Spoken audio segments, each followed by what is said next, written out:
ലോകത്തൊരു രാജാവുണ്ടായിരുന്നു.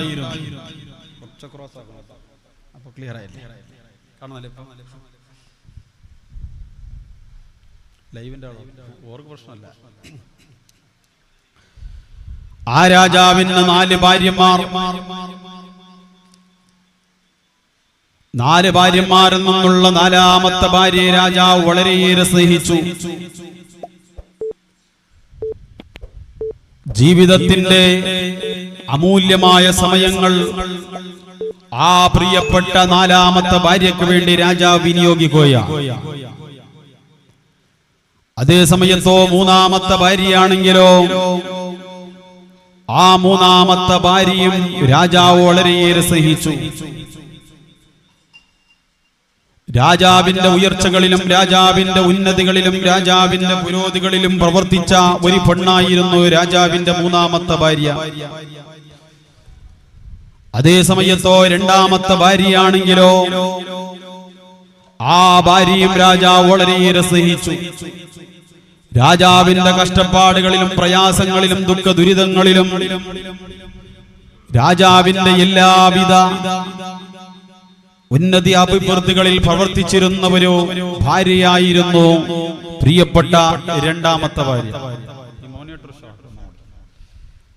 അതേ സമയത്തോ 1ാമത്തെ ഭാര്യയാണെങ്കിലോ രാജാവ് അവളെ സ്നേഹിച്ചില്ല എന്ന് മാത്രമല്ല, അവളെ പരിഗണിച്ചില്ല എന്ന് മാത്രമല്ല, അവൾക്കൊരു പുല്ലുവില പോലും കൊടുത്തില്ല.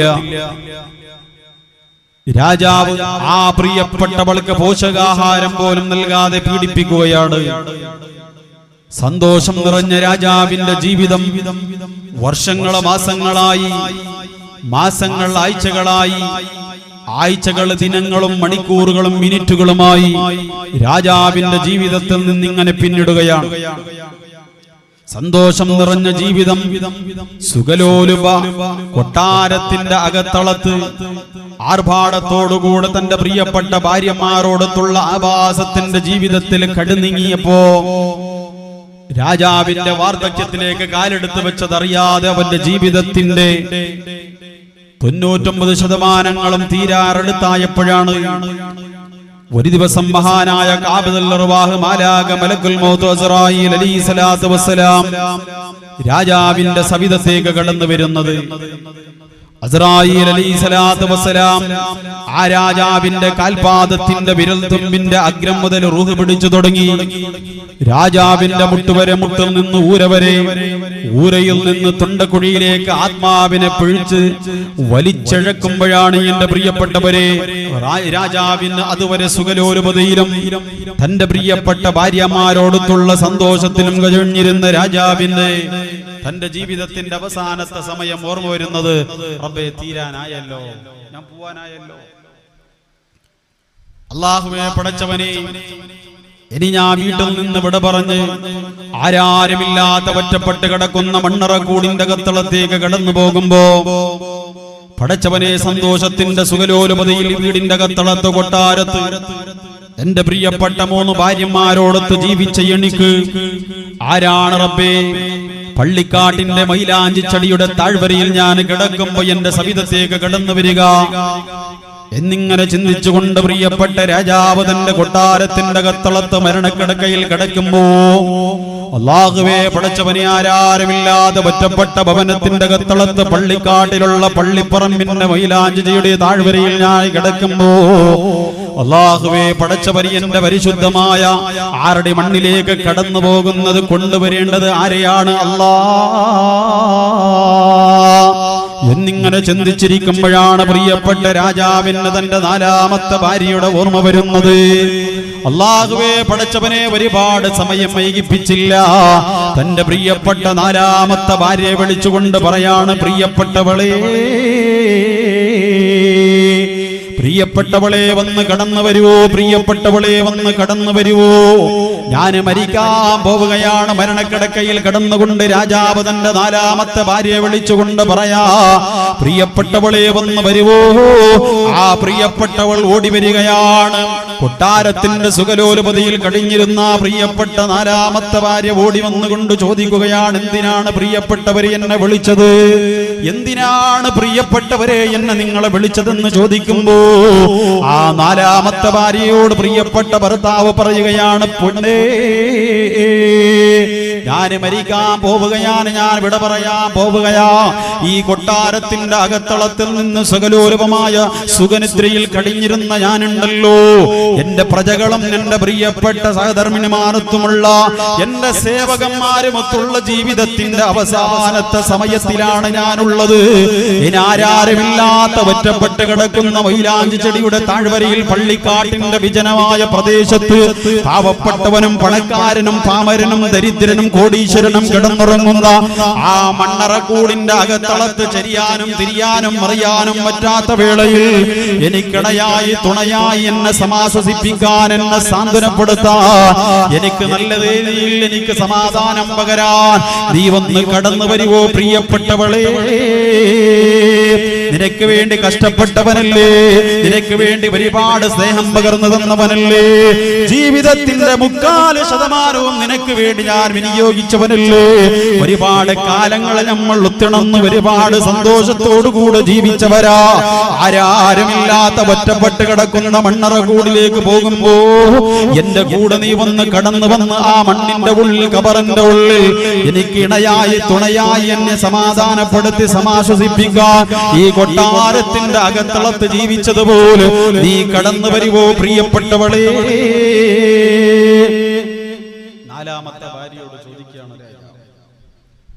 നാലാമത്തെ ഭാര്യയോട് ചോദിക്കുമ്പോ ആ ഭാര്യ ഉടനടിയായി പറഞ്ഞു, ഇല്ല പ്രിയപ്പെട്ടവരെ, ഞാൻ വരില്ല, ഞാൻ വരില്ല. ഈടെ AC ഉണ്ട്, ഈടെ കൊട്ടാരത്തിന്റെ അകത്തളത്ത് നല്ല രീതിയിലുള്ള കിടപ്പറയുണ്ട്, നല്ല രീതിയിലുള്ള റൂമുണ്ട്, എല്ലാ സുഖലോലുപത സൗകര്യങ്ങളും ഇവിടെയുണ്ട്. എന്നിട്ട് ഞാനാണോ 6 അടി മണ്ണിലേക്ക് വരിക? ആ മൊയിലാഞ്ചി ചെടിയുടെ താഴ്വരയിൽ നിങ്ങൾക്ക് വേണ്ടി മാത്രം ഒരുക്കപ്പെടുന്ന ആ മണ്ണറ കൂടിലേക്ക് വരാൻ എന്നെ കിട്ടില്ല പ്രിയപ്പെട്ടവരെ എന്ന് നാലാമത്തെ ഭാര്യ. മരണക്കിടക്കയിൽ കിടക്കുന്ന രാജാവ് പൊട്ടിക്കരയുകയാ, നിലവിളിക്കുകയാ, വേദനിക്കുകയാ, വിഷമിക്കുകയാ. അല്ലാഹുവേ, ആർക്ക് വേണ്ടിയാണോ എന്റെ ജീവിതത്തെ ഞാൻ പണയപ്പെടുത്തിയത്? അങ്ങനെയുള്ള നാലാമത്തെ ഭാര്യ ഇങ്ങനെ പറയുമെന്ന് പ്രതീക്ഷിച്ചിരുന്നില്ലല്ലോ റബ്ബേ.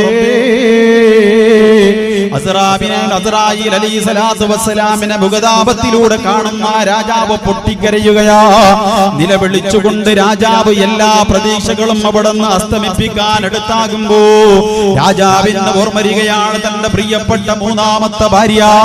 ആ മൂന്നാമത്തെ ഭാര്യയെ വിളിച്ചുകൊണ്ട് രാജാവ് പറയുകയാണ്, പ്രിയപ്പെട്ടവളെ, പ്രിയപ്പെട്ട പെണ്ണേ വന്ന് കടന്നു വരുവോ, പ്രിയപ്പെട്ടവളെ വന്ന് കടന്നു വരുവോ. ആരാരുമില്ലാതെ ഒറ്റപ്പെട്ട് കിടക്കുന്ന മണ്ണറ കൂടിന്റെ അകത്തളത്തിന് കിണയായി തുണയായി നിൽക്കാൻ, എന്നെ സമാശ്വസിപ്പിക്കാൻ, എന്നെ സാന്ത്വനപ്പെടുത്താൻ ഒന്ന് കടന്നു വരുവോ പ്രിയപ്പെട്ടവളെ? എന്റെ ഉയർച്ചകളിൽ പ്രവർത്തിച്ചവളാ നീ, എന്റെ ഉന്നതികളിൽ പ്രവർത്തിച്ചവളാ നീ, എന്റെ അഭിവൃദ്ധികളിൽ പ്രവർത്തിച്ചവളാ നീ, എന്റെ സന്തോഷത്തിൽ ഒരുപാട് സമയങ്ങൾ ചെലവഴിച്ചവളാ നീ, ഒന്ന് കടന്നു വരുവോ പ്രിയപ്പെട്ടവളെ എന്ന് മൂന്നാമത്തെ ഭാര്യയോട് ചോദിക്കുമ്പോ ആ മൂന്നാമത്തെ ഭാര്യ പറഞ്ഞതെന്തെന്നറിയോ? ഇല്ല പ്രിയപ്പെട്ടവരെ, ഇല്ല, ഇല്ല പ്രിയപ്പെട്ടവരെ, ഇല്ല. നിങ്ങളുടെ ഖബറിന്റെ അകത്തളത്തേക്ക് എന്നെ കൊണ്ട് കടന്നു വരാൻ പറ്റില്ല. എന്നെ നിങ്ങൾ സ്നേഹിച്ചത് ശരിയാ, നിങ്ങളുടെ ഉന്നതികളിലും അഭിവൃദ്ധികളിലും ഞാൻ പ്രവർത്തിച്ചത് ശരിയാ, പക്ഷേ നിങ്ങളുടെ മണ്ണറ കൂടിലേക്ക് എന്നെ കൊണ്ട് കടന്നു വരാൻ കഴിയില്ല. നിങ്ങൾ ഒറ്റക്ക് പോക്കിയോ എന്ന് മാത്രമല്ല, ആ മൂന്നാമത്തെ ഭാര്യ ഒരു വാക്കും കൂടി പറയുകയാ, രാജാവിന്റെ മനോമുഖരത്തെ കീറുന്ന ഒരു വാക്ക് പറയുകയാണ്, നിങ്ങൾ മരിച്ചിട്ട് വേണം എനിക്ക് അന്യവനോടുകൂടെ ഒളിച്ചോടി പോകാൻ.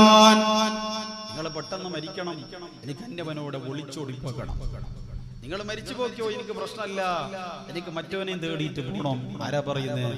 രാജാവിന്റെ മൂന്നാമത്തെ ഭാര്യ. അല്ലാഹുവേ, മരണക്കിടക്കയിൽ കിടക്കുന്ന രാജാവിന്റെ അവസാനത്തെ വേളയാണ്. അസ്റായീൽ മുഖതാപത്തിലൂടെ കാണുമ്പോ സഹതാപത്തിന്റെ നോട്ടമെന്നോ അങ്ങോട്ട് നോക്കി. എന്നിട്ടോ എല്ലാ പ്രതീക്ഷകളും അസ്തമിച്ചു എന്ന് ഉറപ്പായപ്പോ രാജാവിന്റെ അവസാനത്തെ പ്രതീക്ഷ പോരുമ വരികയാണ്. രാജാവിന്റെ മനോമുഖരത്ത് കടന്നു വരുന്നത് രാജാവിന്റെ ജീവിതത്തിന്റെ സുഖലോലുപതയിൽ രാജാവിന്റെ കഷ്ടപ്പാടുകൾ ഇണയായി തുണയായി നിന്ന രാജാവിനെ പരിചരിച്ചു പോയ പ്രിയപ്പെട്ട രണ്ടാമത്തെ ഭാര്യ. ആ രണ്ടാമത്തെ ഭാര്യയെ ഓർത്തുകൊണ്ട് കൊട്ടാരത്തിന്റെ കത്തളത്തുള്ള മരണക്കിടക്കയിൽ കടന്നുകൊണ്ട് ആ പ്രിയപ്പെട്ട രാജാവ് തന്റെ രണ്ടാമത്തെ ഭാര്യയെ വിളിച്ചുകൊണ്ട് പറയുകയാ, പ്രിയപ്പെട്ടവളെ, പ്രിയപ്പെട്ടവളെ ഒന്ന് കടന്നു വരുവോ, പ്രിയപ്പെട്ടവളെ. ആരാരുമില്ലാത്ത ഒറ്റപ്പെട്ട് കിടക്കുന്ന മണ്ണറകൂടിന്റെ കത്തളത്തി എനിക്ക് ഇണയായി തുണയായി നിൽക്കാൻ, എന്നെ സമാധാനിപ്പിക്കാനൊന്ന് കടന്നു വരുവോ പ്രിയപ്പെട്ടവളെ എന്ന് ചോദിക്കുന്നു. ആ പ്രിയപ്പെട്ട രണ്ടാമത്തെ ഭാര്യ ഓടി വന്നുകൊണ്ട് പറയാണ്, വരാ.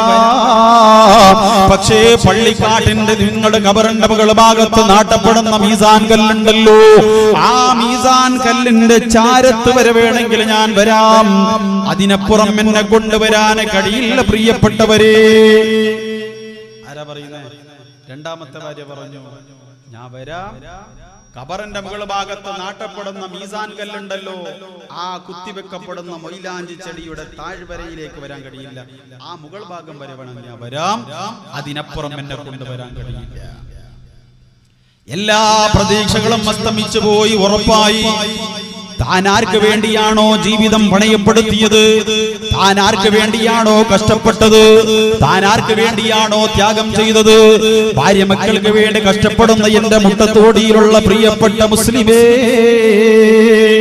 അള്ളാഹുവിന്റെ ഭൗതിക ലോകത്തുള്ള പ്രിയപ്പെട്ട ഭാര്യ മക്കൾക്ക് വേണ്ടി പടാപാട് പെട്ടുകൊണ്ട് ജീവിതത്തിന്റെ 24 മണിക്കൂറും പണമുണ്ടാക്കാൻ വേണ്ടി ഓടുമ്പോ മുട്ടത്തോട് പള്ളിയുടെ പള്ളിപ്പറമ്പിൽ വന്ന് ഒരു ദിവസം നമ്മൾ മൗലാഞ്ചി ചെടിയുടെ താഴ്വരയിൽ കിടക്കേണ്ടവരാണെന്നുള്ള ബോധം ഓർമ്മയുണ്ടാകണം എന്റെ മുസ്ലിമേ. 3 ഭാര്യമാരും കൈവെടിഞ്ഞുകൊണ്ട് 3 പേരും രാജാവിന്റെ മുഖം തിരിച്ചുകൊണ്ട് അവരുടെ റൂമിലേക്ക് കടന്നു പോകുമ്പോ രാജാവ് അസ്റായീൽ അലൈഹിസ്സലാത്തു വസ്സലാമിന്റെ ആത്മാവിങ്ങനെ പിടികൊടുക്കുമ്പോഴാണ് കൊട്ടാരത്തിന്റെ ഒരു ഓരത്തിൽ നിന്നൊരു ശബ്ദം കേൾക്കുന്നത്, പ്രിയപ്പെട്ടവരെ ഞാൻ വരാം. നിങ്ങളുടെ മൂന്നാമത്തെ ഭാര്യ കൈവടിയട്ടെ, 4ാമത്തവൾ കൈവടിയട്ടെ, 2ാമത്തവൾ കൈവടിയട്ടെ, ആര് നിങ്ങളെ കൈവടിഞ്ഞാലും നിങ്ങളോടൊപ്പം ഖബർ വരെയല്ല ഏതറ്റം വരെ വേണമെങ്കിലും ഞാൻ ഉണ്ടാവാം. ആരാ പറയുന്നത്? 1ാമത്തെ ഭാര്യ.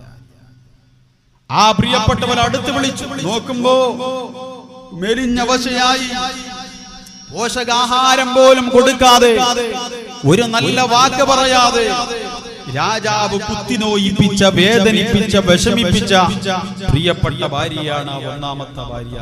രാജാവ് അടുത്ത് വിളിച്ചു പ്രിയപ്പെട്ടവളോട് പറഞ്ഞു, നിന്നെ ഞാൻ ഖബറിലേക്ക് കൊണ്ടുപോകുമായിരുന്നു, പക്ഷെ എങ്ങനെ കൊണ്ടുപോകാനാ? കാരണം വെച്ചാൽ നിന്നെ ഖബറിലേക്ക് കൊണ്ടുപോയാൽ നിന്നെ തന്നെ പരിചരിക്കാൻ ആളുകൾ വേണം. കാരണം പോഷകാഹാരം പോലും നിനക്ക് തരാതെ പീഡിപ്പിക്കപ്പെട്ടവര് പെണ്ണാമി, മെലിഞ്ഞവശയായി ഈ കൊട്ടാരത്തിന്റെ അകത്തളത്ത് വേദനിക്കുന്നവളാ നീ. അതുകൊണ്ട് പ്രിയപ്പെട്ടവളെ, നിന്നെ കൊണ്ടുപോയാൽ നിന്നെ തന്നെ പരിചരിക്കാൻ ആളുകൾ വേണം. അതുകൊണ്ട് തന്നെ നിന്നെ ഞാൻ കൊണ്ടുപോകുന്നില്ല, നീ തൽക്കാലം വരണ്ട, ഞാൻ പോവാണ്. അസ്സലാമു അലൈക്കും എന്ന് പറയുമ്പോ അസ്റായീൽ അലൈഹിസ്സലാത്തു വസ്സലാം പ്രിയപ്പെട്ട രാജാവിന്റെ ആത്മാവിനെ പിഴുത്തെടുക്കുകയാ. അസ്റായീൽ അലൈഹിസ്സലാത്തു വസ്സലാം ആ ചെറുപ്പക്കാരന്റെ റൂഹിനെ പിഴുത്തെടുത്തു, ആ രാജാവിന്റെ ആത്മാവിനെ പിഴുത്തെടുത്തു. ആ മനുഷ്യൻ ഈ ലോകത്തു നിന്ന് വിട പറഞ്ഞു പോയി. എന്റെ പ്രിയപ്പെട്ടവരെ, രാജാവും ആ രാജാവിന്റെ 4 ഭാര്യമാരുടെ കഥയാണ് ഞാൻ ഇന്ന് പറയാൻ പോകുന്നത്. ആരാണ് ഈ രാജാവ്, ആരാണ് ഈ രാജാവിന്റെ 4 ഭാര്യമാർ എന്നുള്ള വിഷയത്തെ കുറിച്ച് ഇൻഷാ അല്ലാഹ് 1 മണിക്കൂറിന്റെ ഉള്ളിൽ നമുക്ക് പറഞ്ഞ് അവസാനിപ്പിക്കാം. അല്ലാഹു തൗഫീഖ് ചെയ്യട്ടെ. അല്ലാഹു തൗഫീഖ് ചെയ്യട്ടെ. അദ്ലച്ചക്ക് മഴ അറിഞ്ഞിട്ട് മഴ ഇല്ലേ? കുറഞ്ഞല്ലേ? മക്കൾക്ക് പിന്നെ ജലദോഷം ഉണ്ടാവണ്ട, ബുദ്ധിമുട്ടില്ലല്ലോ. എനിക്ക് ബുദ്ധിമുട്ടില്ല, എന്റെ ഉപ്പ വൈശാലാക്കാൻ എടയിരുന്നോ ഉപ്പന്റെ അടുത്ത് കസല വെച്ചിട്ട് മയക്കുന്നതാണ് മക്കളെ ഉപ്പന്റെ അടുത്ത് എന്റെ പ്രിയപ്പെട്ടവരെ, ആരായി രാജാവ്? ഏതെങ്കിലും ഇന്ത്യ രാജ്യത്തെ 800 വർഷങ്ങളോളം ഭരിച്ച ഏതെങ്കിലും ഒരു മുസ്ലിം രാജാവിന്റെ ചരിത്രമാണ് ഈ പറഞ്ഞത്? അല്ലെങ്കിൽ ഇന്ത്യ രാജ്യത്തെ ഭരിച്ച ടിപ്പു സുൽത്താനെ പോലൂത്ത മഹാന്മാരായ ഔലിയാക്കന്മാരായ രാജാക്കന്മാരെ കുറിച്ചാണ് ഈ പറഞ്ഞത്? അല്ല. പിന്നെ ഈ പറയപ്പെട്ട രാജാവ് ആരാണ്? എന്റെ പ്രിയപ്പെട്ടവരെ, മൈലാഞ്ചി ചെടിയുടെ താഴ്വരയിൽ കിടക്കുമ്പോ എന്നെ സമാശ്വസിപ്പിക്കാൻ കടന്നു വരുവോ? ആരാരുമില്ലാത്ത ഒറ്റപ്പെട്ട കബറിലേക്ക് വന്ന് എന്നെ കണ്ടു എന്നെ പരിശുദ്ധമായ കബറിലേക്ക് ഇറക്കി വെക്കുമ്പോ അവിടെ വന്ന് സമാശ്വസിപ്പിക്കോ എന്ന് ചോദിക്കുന്ന, മരണക്കിടക്കയിൽ ചോദിക്കുന്ന ആ ചോദ്യകർത്താവായ രാജാവാരാ?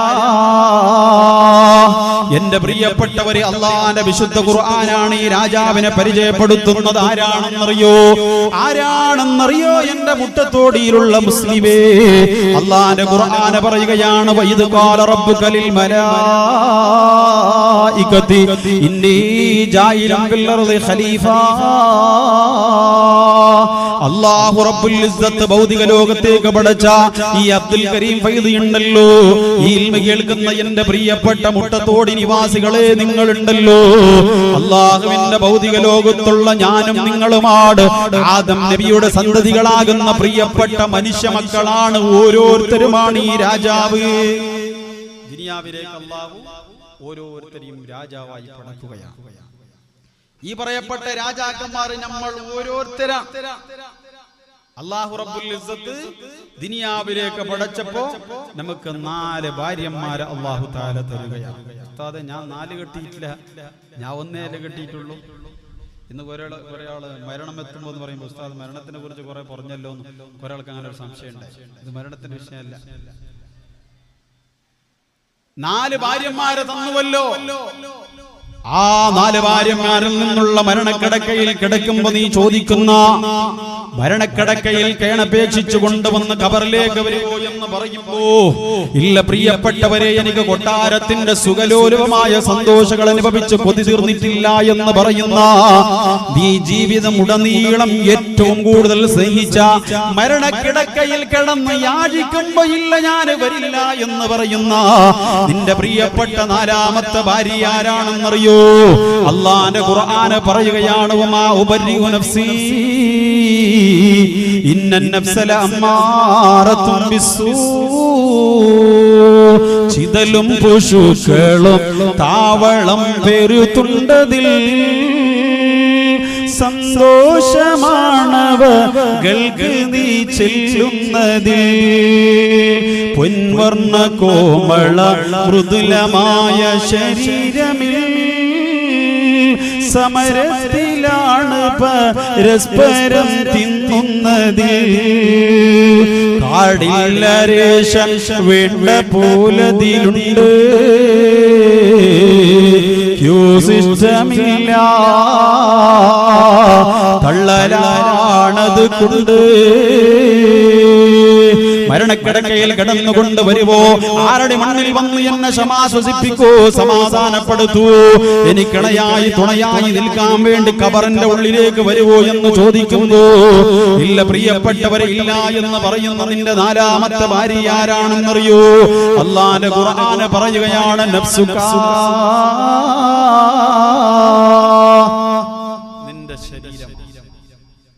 ഈ കാണുന്ന നമ്മുടെ ശരീരമുണ്ടല്ലോ എന്റെ പ്രിയപ്പെട്ടവരെ, മരിക്കുന്ന നേരത്ത് മരണക്കിടക്കയിൽ കിടന്ന് നീ വിളിക്കുമ്പോ, ഇല്ല പ്രിയപ്പെട്ടവരെ ഞാൻ വരില്ല എന്ന് കൊഞ്ഞണം കുത്തി പറയുമെന്ന് അള്ളാന്റെ മഹാന്മാർ അല്ലേ? നമ്മളൊന്ന് ആലോചിച്ച് നോക്കിയേ, ഞാനും നിങ്ങളും ഏറ്റവും കൂടുതൽ സമയം എടുത്ത് പരിപാലിക്കുന്നത് എന്തിനാണ്?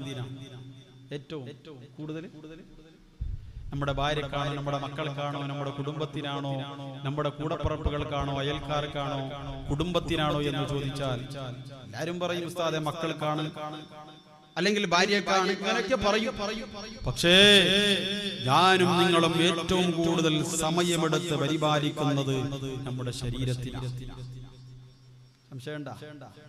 ശരീരത്തിന് എന്തെങ്കിലും ഒരു രോഗം വരുമ്പോൾ ആ ഡോക്ടർ അപ്പോയിന്റ്മെന്റ് എടുത്തു, ഈ ഡോക്ടർ അപ്പോയിന്റ്മെന്റ് എടുത്തു അല്ലേ? എന്റെ പ്രിയപ്പെട്ടവരെ, അല്ല, മാരകമായ ക്യാൻസറിനടിമയായ പല സഹോദരങ്ങളും അവരെ കുറിച്ച് കേൾക്കുമ്പോ അവർക്ക് ആദ്യം ഒരുപാട് സ്വത്തുക്കൾ ഉണ്ടായിരുന്നു, സമ്പാദ്യങ്ങൾ ഉണ്ടായിരുന്നു.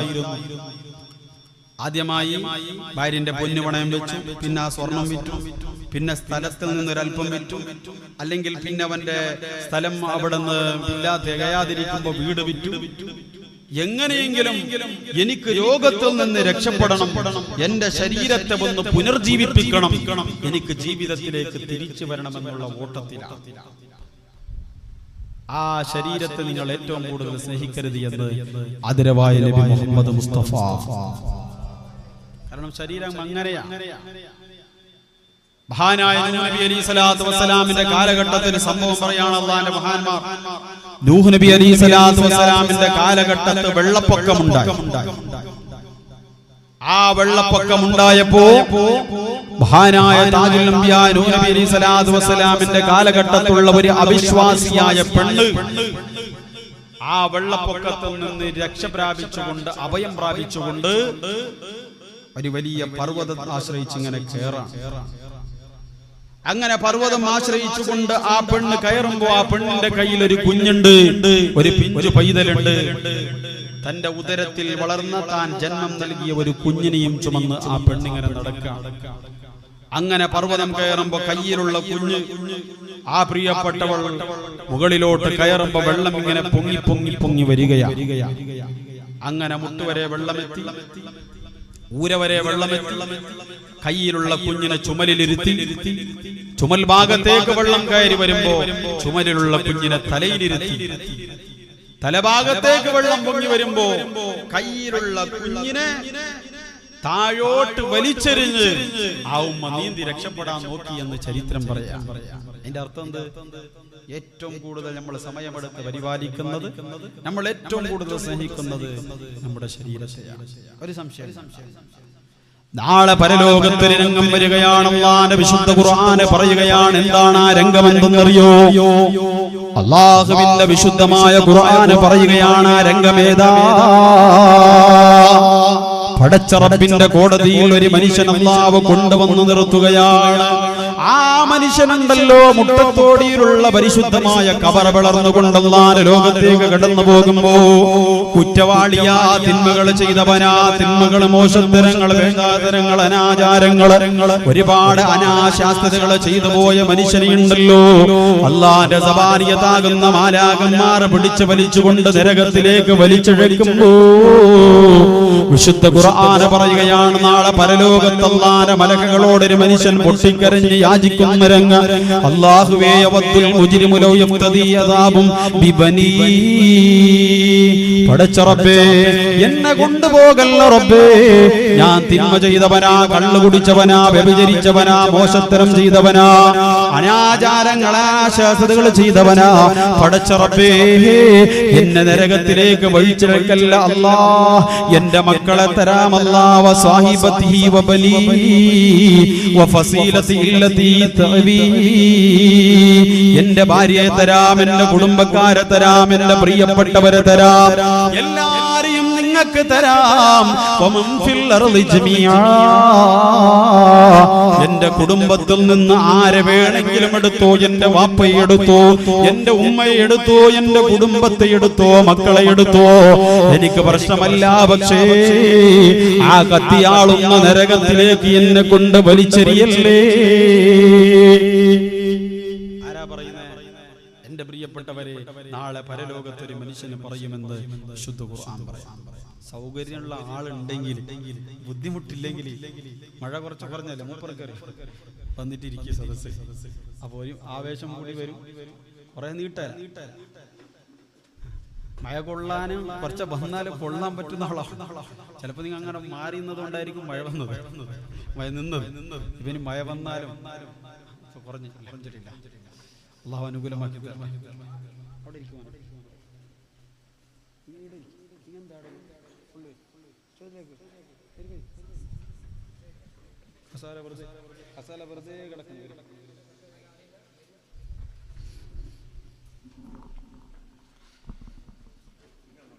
ആ ബാല്യക്കാരല്ല ഉള്ളല്ല വരും.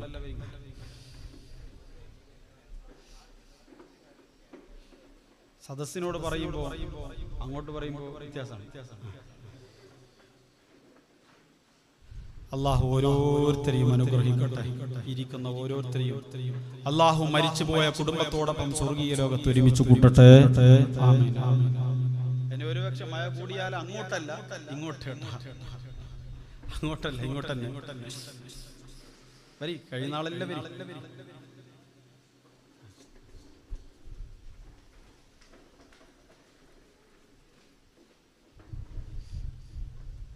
റൈസ് എന്താ ഇത് മഴ നനഞ്ഞതാ അല്ല എണ്ണ ഇട്ടത്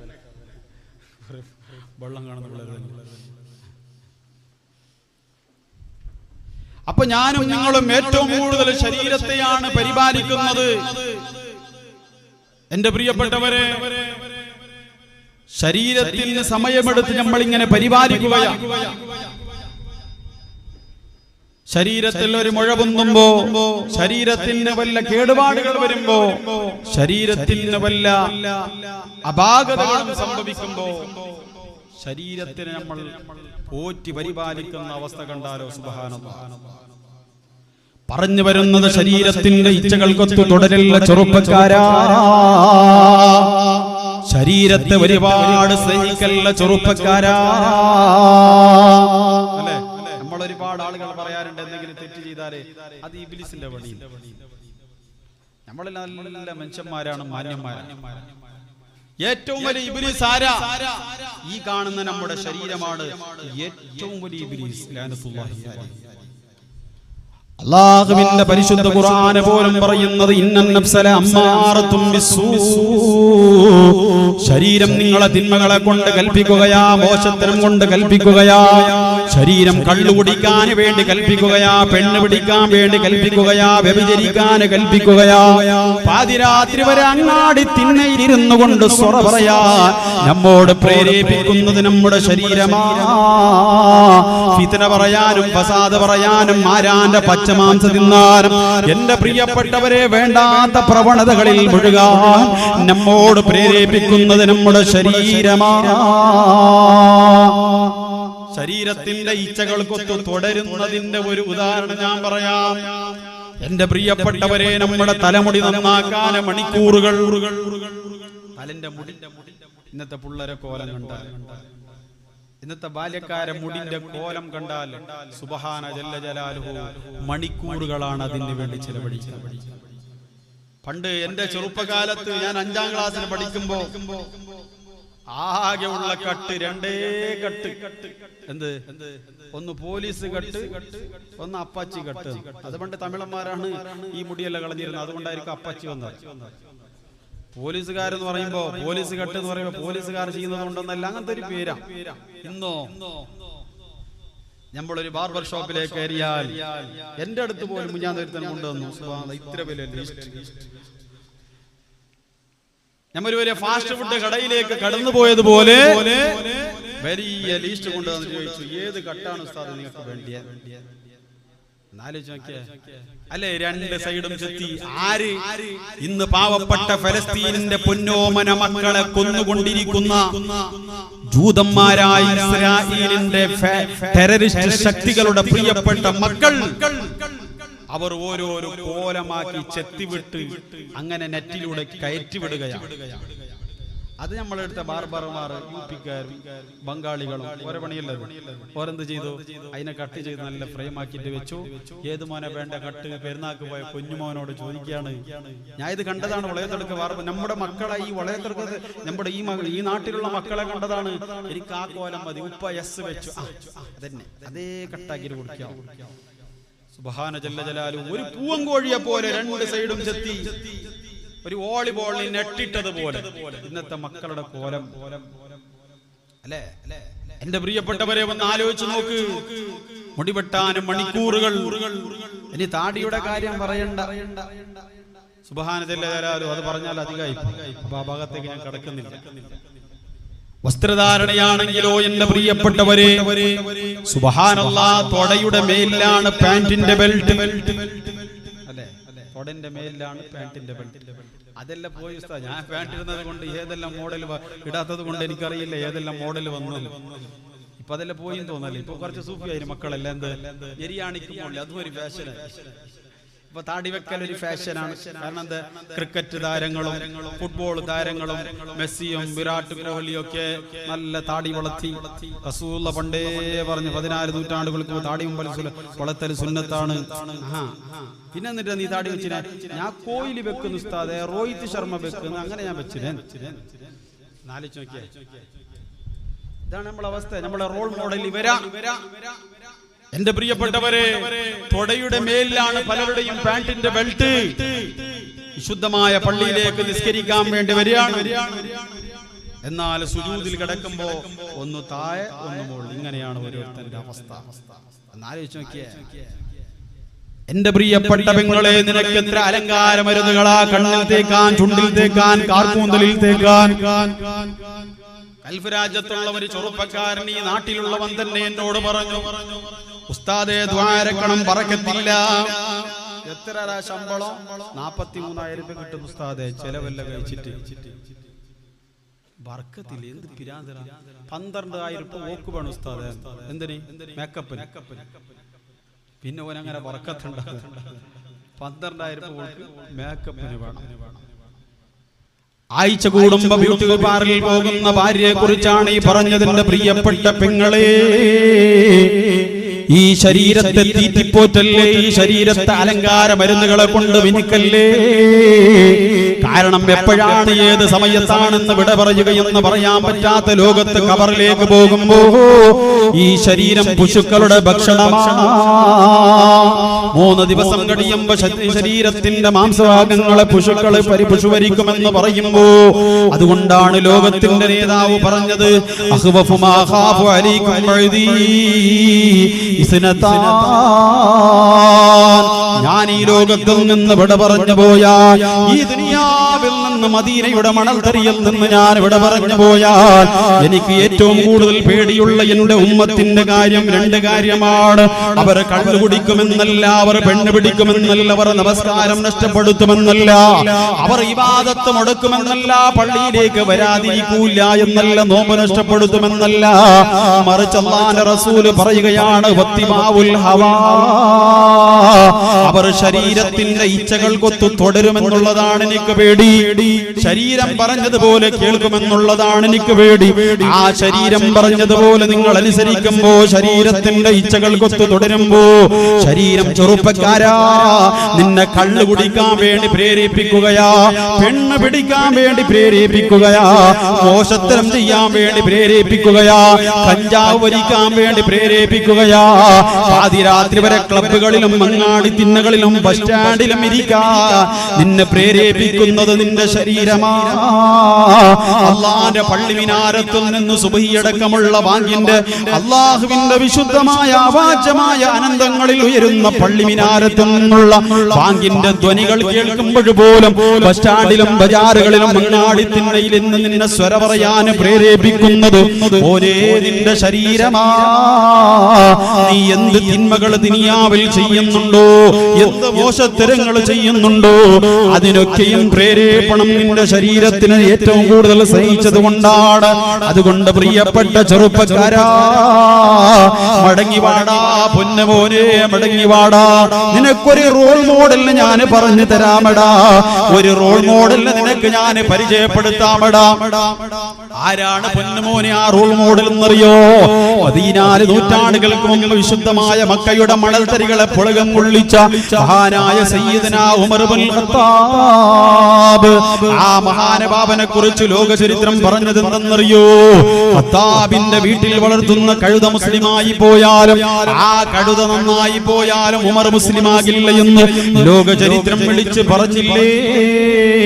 ഇസ്ലാമിലേക്ക് കടന്നു വരുന്നതിന്റെ മുമ്പ് ഇസ്ലാമിന്റെ ശത്രുക്കളെ ഞെട്ടിപ്പിക്കുന്ന രീതിയിൽ പരസ്യമായി കള്ളു കുടിച്ചിരുന്ന, വ്യഭിചരിച്ചിരുന്ന, പെണ്ണ് പിടിച്ചിരുന്ന, സർവ്വവിധ തമ്മാടിത്തനങ്ങളുടെയും രാജകുമാരനായി വളർന്നിരുന്ന എന്തിനേറെ ചോരയുടെ മണം മാറാത്ത ആയിരക്കണക്കായ പതിനായിരക്കണക്കായ പെൺമക്കള് അറേബ്യയുടെ മരുഭൂമിയിൽ മണ്ണുമാന്തി കുഴിച്ചു മൂടിയിരുന്ന കാലഘട്ടത്തിൽ ഏതെങ്കിലും ഒരു പിതാവിന് തന്റെ പൊന്നുമോളെ കുഴിച്ചു മൂടാൻ കഴിയുന്നില്ലെങ്കിൽ ആ പൊന്നുമോളോടുള്ള ഇഷ്ടം കൊണ്ട് ആ പൊന്നുമോളോടുള്ള സ്നേഹം കൊണ്ടാ കുഴിച്ചു മൂടാൻ സാധിക്കാത്തതെങ്കിൽ ഇങ്ങ് കൊണ്ടുവരിക, ഞാൻ കുഴിച്ചു മൂടിക്കൊള്ളാമെന്ന് പറഞ്ഞുകൊണ്ട് ആയിരക്കണക്കായ പതിനായിരക്കണക്കായ പെൺകുഞ്ഞുങ്ങളെ അടുത്ത് നിരക്കി മണ്ണറയിലേക്ക് തള്ളിക്കളയാ ധൈര്യമുണ്ടെന്ന് ഈ ലോകത്തോട് വിളിച്ചു പറഞ്ഞ സയ്യിദുനാ ഉമർ ഇബ്നുൽ ഖത്താബ് റളിയല്ലാഹു തആല അൻഹു ആരായിരുന്നു? ചെറുപ്പക്കാരാ, സർവ്വവിധ തമ്മാടിത്തനങ്ങളിലും ജീവിച്ചയാളാ. എന്തിനേറെ അല്ലാഹുവിന്റെ പരിശുദ്ധ റസൂലിന്റെ തലയെടുക്കുമെന്ന പ്രതിജ്ഞയോടുകൂടെ ഊരിപ്പിടിച്ച വാളുമായി മക്കാ പട്ടണത്തിലൂടെ നടന്നു പോയപ്പോ എന്റെ പ്രിയപ്പെട്ടവരെ, മക്കാ നിവാസികൾ പോലും ഞെട്ടിപ്പോയില്ലേ? പിന്നീട് ആ റസൂലുള്ളാഹിന്റെ കാൽ കീഴിൽ വീണ് ഷഹാദത്ത് പറഞ്ഞ് മുസ്ലിമായി പോയെങ്കിൽ മാറ്റം വന്നത് എവിടെയാ? 27 വർഷം വരെ കള്ളു കുടിച്ച ഉമർ, 27 വർഷം വരെ പെണ്ണ് പിടിച്ച ഉമർ, 27 വർഷം വരെ വ്യഭിചരിച്ച ഉമർ, ഉക്കാല ചന്തയിൽ ഏറ്റവും വലിയ റൗഡിയാണെന്ന് വിശേഷിപ്പിക്കപ്പെട്ട ഉമർ, ഷാമിൽ നിന്ന് മക്കയിലേക്ക് ഒരു സുന്ദരിയായ പെണ്ണിനെ വഴി നടക്കാൻ അനുവദിക്കാതിരുന്ന ഉമറുണ്ടല്ലോ. എന്റെ പ്രിയപ്പെട്ടവരെ, മാറ്റം വരികയാ, ഉമറിന് മാറ്റം വരികയാ. സൂറത്തു ത്വാഹയുടെ മനോഹരമായ വരികൾ ഉമറിന്റെ മനോമുഖരത്തേക്ക് കടന്നു ചെന്നപ്പോ മഹാനായ ഉമർ ഇബ്നുൽ ഖത്താബ് റളിയല്ലാഹു തആല അൻഹു കള്ളുകുപ്പി വലിച്ചെറിഞ്ഞു, പെണ്ണിന്റെ അടിമത്തം നിർത്തിപ്പോയി. മഹാനായ ഉമർ കഞ്ചാവ് നിർത്തി. മഹാനായ ഉമർ ഒരു പെണ്ണിനെ പോലും അവിടെ നിന്ന് നോക്കിയില്ല. മഹാനായ ഉമർ റളിയല്ലാഹു തആല അൻഹു ചാട്ടവാരെടുത്തുകൊണ്ട് തന്റെ ശരീരത്തെ ശിക്ഷിക്കുകയാ. ഉമർ റളിയല്ലാഹു തആല അൻഹു എന്റെ പ്രിയപ്പെട്ടവരെ, തന്റെ ശരീരത്തെ ചാട്ടവാരെടുത്തടിച്ചുകൊണ്ട് പറയാണ്, 27 വർഷം വരെ എന്നെ കള്ളു കുടിപ്പിച്ചത് നീയല്ല ശരീരമേ, 27 വർഷം വരെ എന്നെ പെണ്ണ് പിടിപ്പിച്ചത് നീയല്ല ശരീരമേ. ആ ശരീരത്തെ അടിക്കുകയാ, ഇടിക്കുകയാ സയ്യിദുനാ ഉമർ ഇബ്നുൽ ഖത്താബ്. റോൾ മോഡൽ ആക്കണം ചെറുപ്പക്കാരാ. ഉമറിനെ കുറിച്ച് കേൾക്കുമ്പോ ആവേശം കൊള്ളുന്ന നമ്മൾ, ഉമറിന്റെ ചരിത്രം കേൾക്കുമ്പോ വലിയ ആവേശപുളകിതയാവുന്ന നമ്മൾ ആ മഹാനെയാണ് റോൾ മോഡലാക്കിയത്. മാറ്റം വരണം പോരെ, ജീവിതത്തിനൊരു ചിട്ട വരണം കൊണ്ടുപോരെ. കേവലം റാത്തീബിന്റെ സദസ്സിലേക്ക് പത്തലം നിറച്ച് വാങ്ങാൻ വന്നാ പോരാ. അള്ളാന്റെ വിശുദ്ധമായ പള്ളിയുടെ മുറ്റത്ത് വർഷത്തിലൊരിക്കൽ റാത്തീബിന്റെ വാഴ്ന്നു നടക്കുമ്പോ വന്നാ പോരാ. അള്ളാഹുവിന്റെ പരിശുദ്ധമായ പള്ളിയിലേക്ക് വെള്ളിയാഴ്ച ജുമഅക്ക് ഇമാമ കൈകെട്ടിയ ശേഷം സലാം വീട്ടുമ്പോ ഓടുന്ന ബാല്യക്കാരനായ മോശപ്പെട്ട പ്രവണതകളിലേക്ക് തൂപ്പുകുത്തവനായാല് പോരെ ചെറുപ്പക്കാരാ. ബസ് സ്റ്റാൻഡുകളിലും അങ്ങാടി തിണ്ണകളിലും ബജാറുകളിലും ഇരുന്നു കൊണ്ട് സ്വറ പറഞ്ഞുകൊണ്ട് ജീവിതത്തിന്റെ ധാർമ്മിക ബോധം മൂല്യവും മറക്കുന്ന ചെറുപ്പക്കാരനാവാൻ പാടില്ല മോനെ. കാരണം എന്തേ? മരണമെന്ന് പറയുന്ന സിംഹാസനമുണ്ടല്ലോ, അതിനമ്മെ മാടി വിളിച്ചുകൊണ്ടിരിക്കുകയാണ്. എപ്പോഴാ, ഏത് സമയത്താ, ഏത് സെക്കൻഡിലാണ് മരിക്കുകയെന്ന് പറയാൻ പറ്റാത്ത ലോകത്താണ് എന്റെ പ്രിയപ്പെട്ടവരെ ഞാനും നിങ്ങളും നിലകൊള്ളുന്ന ലോകത്ത്. അല്ലാഹുവേ, 4 ദിവസങ്ങൾക്ക് മുമ്പ് എന്റെ നാട്ടിൽ ഒരു മരണം നടന്നു. ഒരുപാട് സമയമില്ല, ഒരുപാട് വയസ്സുള്ള ഒരുപാട് പ്രായാധിക്യമില്ല. 16കാരനായ ചുറുചുറുക്കുള്ള പൊന്നുമോനാ, 16കാരനായ പൊന്നുമോൻ ഈ ലോകത്തിൽ നിന്ന് വിട പറഞ്ഞത് എങ്ങനെയാണെന്നറിയോ? എന്റെ പ്രിയപ്പെട്ടവരെ, ഹാർട്ട് അറ്റാക്കിലൂടെയാണ്. സ്കൂൾ വിട്ട് വന്ന് വീട്ടിലുള്ള മൊബൈൽ ഫോൺ തിരക്കി ഒരു ഭാഗത്തിരിക്കുമ്പോഴാണ് ഹൃദയാഘാതത്തിലൂടെ ആ ചെറുപ്പക്കാരൻ ഈ ലോകത്തിൽ നിന്ന് വിട പറഞ്ഞു പോയെങ്കിൽ എത്രയോ പൊന്നു പ്രിയപ്പെട്ടവരെ പള്ളിപ്പറമ്പിൽ നമ്മൾ ദർശിക്കുന്നവരാ, എത്രയോ യുവാക്കളെ കണ്ടവരാ, ആഫിയത്തുള്ളവരാ, ആരോഗ്യം ആരോഗ്യമുള്ളവനാ, ഖുവ്വത്തുള്ളവനാ. തന്റെ സഹധർമ്മിണിയോടൊപ്പം മണിയറയുടെ മണവറ സുഖം പകരേണ്ട പ്രിയപ്പെട്ട യുവാക്കളടക്കമുള്ള സഹോദരങ്ങള് ഈ പള്ളിപ്പറമ്പിൽ അല്ലാഹുവേ അന്ത്യവിശ്രമം കൊള്ളുമ്പോ എന്റെ ചെറുപ്പക്കാരാ, നിങ്ങൾ വിചാരിച്ചതുപോലെ മരിച്ചു കൊണ്ടുവന്നവിടെ അടക്കി തീർന്നു ഇല്ല പൊന്നുമോനെ, അങ്ങനെയല്ല. നിന്റെ മയ്യത്ത് കൊണ്ടുവന്ന് നിസ്കരിച്ച് ആരുടെ മണ്ണിൽ വെച്ചാൽ എല്ലാം തീർന്നു പോകുമെന്ന് കരുതിയ ചെറുപ്പക്കാരാ, നമ്മളെ നിരീശ്വരവാദികളല്ലോ, സുന്നത്ത് ജമാഅത്തിന്റെ അടിയുറച്ച മക്കളാണല്ലോ. ആ ഖബറിന്റെ അകത്തളത്ത് കടന്നു ചെല്ലുമ്പോ അല്ലാഹുവിന്റെ റസൂല് പറയുകയാണ്, മലക്കുകൾ നിന്നോട് ചോദിക്കുകയാണ്, വഅൻജസദിഹി ഫീമ അബ്ലാ, നിനക്ക് ആരോഗ്യമുള്ള ശരീരം ഞങ്ങൾ തന്നില്ലടാ, നിന്റെ റബ്ബ് നിനക്ക് ശരീരത്തെ തന്നില്ലടാ, ആരോഗ്യം തന്നില്ലടാ, ആഫിയത്ത് തന്നില്ലടാ, ഖുവ്വത്ത് തന്നില്ല പൊന്നുപോരെ.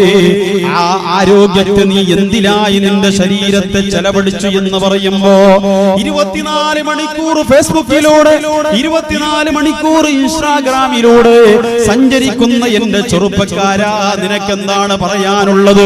നിന്നെ പോലൂത്ത പ്രിയപ്പെട്ട ഒരുപാട് യുവകോമളന്മാരായ യുവാക്കൾ കടന്നു വരുമല്ലോ, അവരോട് അല്ലാഹു നിന്നെ പോലെ ചോദിക്കുമ്പോ മഹാനായ അല്ലാഹു പറയുമല്ലോ, അല്ലാഹുവേ മണിയറയുടെ മണവറ സുഖം പകരാൻ വേണ്ടി എന്റെ മുത്തുനബി പറഞ്ഞു, എന്റെ സുന്ദരിയായ സുമുഖിയായ ഭാര്യയെ വിട്ടുകൊണ്ട് ഉഹുദിന്റെ രണാങ്കണത്തിലേക്ക് വന്നപ്പോ എന്റെ 99 കഷണങ്ങളായി വലിച്ചെറിഞ്ഞു അല്ലാഹ്.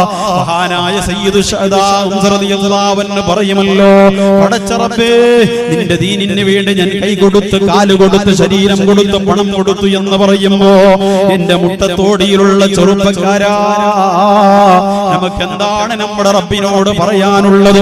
അതുകൊണ്ട് മടങ്ങി വാടാ പൊന്നുമോനെ. തിന്മകളിലുള്ള അധാർമികതയിലുള്ള ജീവിതം അവസാനിപ്പിച്ചുകൊണ്ട് ഉമറിന്റെ ജീവിതത്തിലേക്ക് കാലെടുത്ത് വെക്കടാ. ആ ഉമർ ഇബ്നുൽ ഖത്താബ് റളിയല്ലാഹു തആല തന്റെ ശരീരത്തെ അടിക്കുകയാ, തന്റെ ശരീരത്തെ ശിക്ഷിക്കുകയാ. ഓരോ വെള്ളിയാഴ്ച ദിവസം വരുമ്പോ, ഓരോ വെള്ളിയാഴ്ച ദിവസം വരുമ്പോ ഒരു ചാട്ടവാറെടുത്തുകൊണ്ട് മഹാനുഭാവൻ എഴുതി വെച്ച തിന്മകളെ നോക്കി തന്റെ ശരീരത്തെ ഇടിക്കുകയാണ്. അങ്ങനെ ഉമർ ഇബ്നുൽ ഖത്താബ് തങ്ങൾ 63 വയസ്സാകുമ്പോ ഈ ലോകത്തിൽ നിന്ന് മരിച്ചുപോയി. ഉമർ ഇബ്നുൽ ഖത്താബ് റളിയല്ലാഹു തആല അൻഹുവിന്റെ മയ്യിത്ത് കുളിപ്പിക്കാൻ എടുത്തു. ആ മയ്യിത്ത് കുളിപ്പിക്കാൻ എടുക്കുമ്പോ അല്ലാഹുവേ, ഉമറിന്റെ ശരീരത്തിൽ 72 ചില്ലാരം പാടുകളാണ്. ഒന്നല്ല രണ്ടല്ല, 72 ചില്ലാരം പാടുകളാണ്. മഹാനായ സയ്യിദുനാ ഉമർ ഇബ്നുൽ ഖത്താബ് റളിയല്ലാഹു തആല അൻഹുവിന്റെ പിൻഭാഗത്ത് കാണുമ്പോ കുളിപ്പിക്കുന്ന ആളുകൾ ചോദിച്ചു, ഉമറിനെന്ത് പറ്റി? ഉമറിനെന്ത് പറ്റി? എന്റെ പ്രിയപ്പെട്ടവരെ, ആർക്കും മറുപടിയില്ല, ആരും മിണ്ടുന്നില്ല, ആരും സംസാരിക്കുന്നില്ല.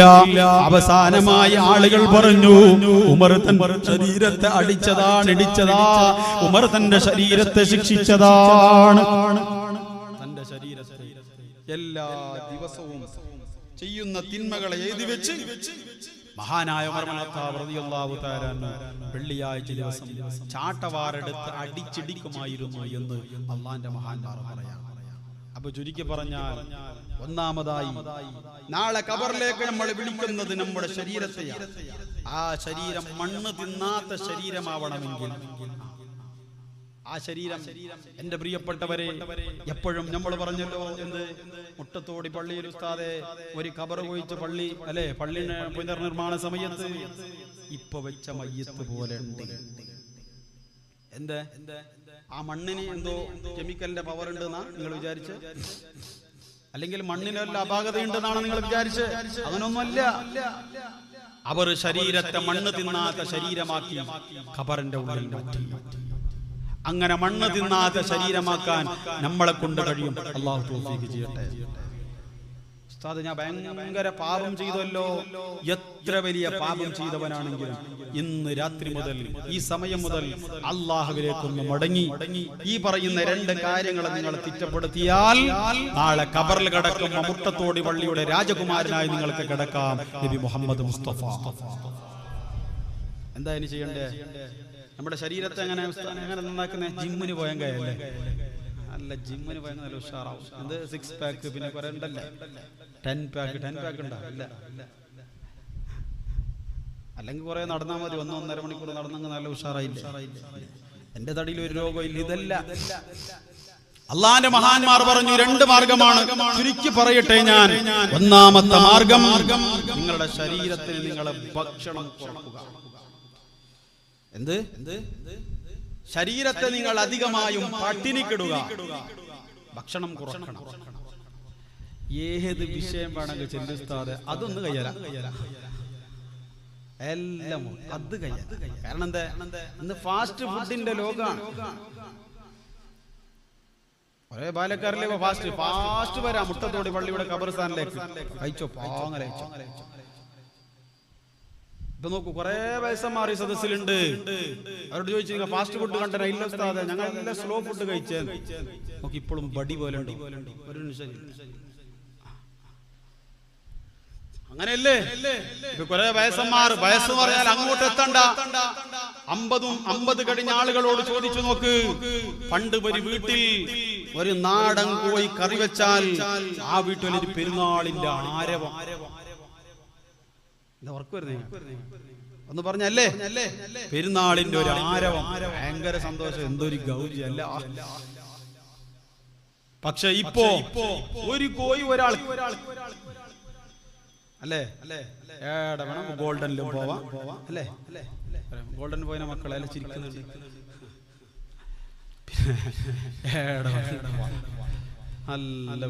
ഒരു ടെൻഷൻ അല്ലേ? ഇപ്പൊ എന്ത് ഇങ്ങനെ ചുട്ടിൽ നിന്നല്ലേ വേവിച്ചിട്ട് അല്ലാ എത്ര അതില് ഇന്നുണ്ടാവും, അതില് മറ്റേ രക്തം അങ്ങനെ കെട്ടിയിട്ടുണ്ടാവും. അതെന്നെ വേവിച്ചിട്ട് വെച്ചാട്ടി സാപ്പാടാ. നജസ് ഭക്ഷിക്കാം, ഭക്ഷണം കുറക്കണം. ഞാൻ ഇന്നലെ പറഞ്ഞതുപോലെ ഷാഫി ഇമാം പറഞ്ഞു, 3-1 തിന്ന്, 3-1 കുടിക്ക്, 3-1 ശ്വസിക്ക്. ഭക്ഷണം മരുന്ന് പോലെ കഴിക്കണമെന്നാണ്. പക്ഷേ ആ ഭക്ഷണം നീ മരുന്ന് പോലെ കഴിച്ചില്ല എങ്കിൽ പിൽക്കാലത്ത് മരുന്ന് നീ ഭക്ഷണം പോലെ കഴിക്കേണ്ടി വരും. ഇപ്പോ രാവിലെ 7 ഗുളിക ഉണ്ട് ഉസ്താദ്, രാത്രി 9, ഉച്ചക്ക് 13. ടെസ്റ്റാക്കാൻ പറഞ്ഞ് കിഡ്നി 2 ഡമാറായി, ഡയാലിസിസ്. പിന്നെ വെള്ളം 1 ലിറ്റർ എല്ലാം ഒന്നിച്ചു കൂടി. പിന്നെ വെള്ളം പോലും കുടിക്കാൻ പറ്റാത്ത അവസ്ഥ. ഭക്ഷണം കുറക്കണം, ഭക്ഷണം അധികരിപ്പിക്കാൻ പാടില്ല. ആ ഭക്ഷണം അധികരിപ്പിച്ചാൽ ഒരുപാട് കാര്യമുണ്ടാവും. ആ ഭാഗത്തേക്ക് ഞാൻ കടക്കുന്നില്ല. ഇബ്ലീസ് വന്നുകൂടുന്ന ഏറ്റവും വലിയ ശരീരം ഏതാണെന്നറിയോ? ഭക്ഷണം അധികരിപ്പിച്ച ശരീരമാണ്. എന്റെ പ്രിയപ്പെട്ടവരെ, മനുഷ്യന്റെ രക്തയോട്ടം എവിടെയൊക്കെയുണ്ടോ ആ സ്ഥലത്തിലൊക്കെ ശൈത്താന് വന്നുകൂടുമെന്ന് നബി മുഹമ്മദ് മുസ്തഫ. നല്ല രക്തത്തിളപ്പുള്ള ശരീരത്തിലേക്കാണ് എന്റെ പ്രിയപ്പെട്ടവരെ ശൈത്താൻ വന്നുകൂടുന്നത്. അതുകൊണ്ടാണ് ചിലവർ ആ ബാലക്കാരുടെ സ്വഭാവം ശൈത്താന്റെ സ്വഭാവം എന്ന് പറയില്ലേ ചില ആൾക്കാർ. ശൈത്താൻ വന്നുകൂടിയത് കൊണ്ടാണ്. രണ്ടാമതായി അല്ലാഹുവിന്റെ റസൂൽ പറയുകയാണ്, നമ്മുടെ ഖബറിലേക്ക് നമ്മുടെ ശരീരം കൊണ്ടുപോയി വെച്ച് കഴിഞ്ഞ് എത്ര കാലമായാലും മണ്ണ് തിന്നാത്ത സുഗന്ധം വഹിക്കുന്ന ശരീരമായി ഈ മുട്ടത്തോട് പള്ളിയുടെ രാജകുമാരനായി നിനക്ക് കിടക്കണോ? നിന്റെ ശരീരത്തെ നന്നാക്കാനുള്ള രണ്ടാമത്തെ മാർഗത്തെ കുറിച്ച് അല്ലാഹുവിന്റെ റസൂൽ പറയാ, അലാ ഇന്ന ഫിൽ ജസദി ലമുദ്ഗ. ഓനെ നിന്റെ ശരീരത്തിൽ ഒരു മാംസക്കട്ടയുണ്ടടാ, നിന്റെ ശരീരത്തിൽ ഒരു മാംസമുദ്ദയുണ്ടടാ. ഇദാ സ്വലഹതു സ്വലഹൽ ജസദു. ആ മാംസമുദ്ദയെങ്ങാലും നന്നായാൽ നിന്റെ ശരീരം മുഴുവനും നന്നാവുകയാണ്. ആ മാംസമുദ്ദയെങ്ങാലും വൈദാ ഫസദത്. ആ മാംസമുദ്ദയെങ്ങാലും മോശപ്പെട്ടു കഴിഞ്ഞാൽ ഫസദൽ ജസദ്, നിന്റെ ശരീരം മോശപ്പെടുകയാണ്. ഏതാണ് ആ മാംസമുദ്ദ നബിയെ? അല്ലാഹുവിന്റെ റസൂൽ പറഞ്ഞു, അലാ വഹിയൽ ഖൽബ്. അത് നിന്റെ ഹൃദയമാണ്. ഇത്രമാത്രമുള്ള ചെറിയ ഒരു മുഷ്ടിയുള്ള നിന്റെ ഹൃദയമാണ്. ആ ഹൃദയത്തിൽ 99 സ്വഭാവങ്ങളുണ്ട് എന്നാണ് അല്ലാഹുവിന്റെ പരിശുദ്ധ റസൂൽ സ്വല്ലല്ലാഹു അലൈഹി വസല്ലം. 99 സ്വഭാവങ്ങളെ മരിക്കുന്നതിന്റെ മുമ്പ് നിങ്ങൾ നന്നാക്കിയെടുക്കണം. കിബ്ർ, ഹസദ്, ഉജ്ബ്, ഒരുപാട് ഫിത്ന, ഫസാദ്, ഇതുപോലത്തെ മോശപ്പെട്ട ഒരുപാട് സ്വഭാവങ്ങൾ.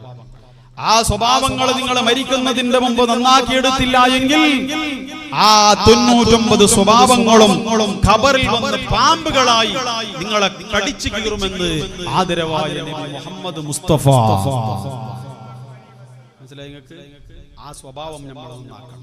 അങ്ങനെ നന്നാക്കി കഴിഞ്ഞാൽ റാഹത്തോടെ ഈ പള്ളിപ്പറമ്പിലേക്ക് വിളിക്കുമ്പോൾ നിന്റെ 4ാമത്തെ ഭാര്യയാകുന്ന പൊന്നുപോലെ സ്നേഹിച്ച നിന്റെ ശരീരം എത്ര കാലം നീ പള്ളിപ്പറമ്പിന്റെ ആരുടെ മണ്ണിൽ മരിച്ചു കിടന്നാലും മോനെ നിനക്കിണയായി തുണയായി നിൽക്കുകയാണ് എന്ന് നബി മുഹമ്മദ് മുസ്തഫ.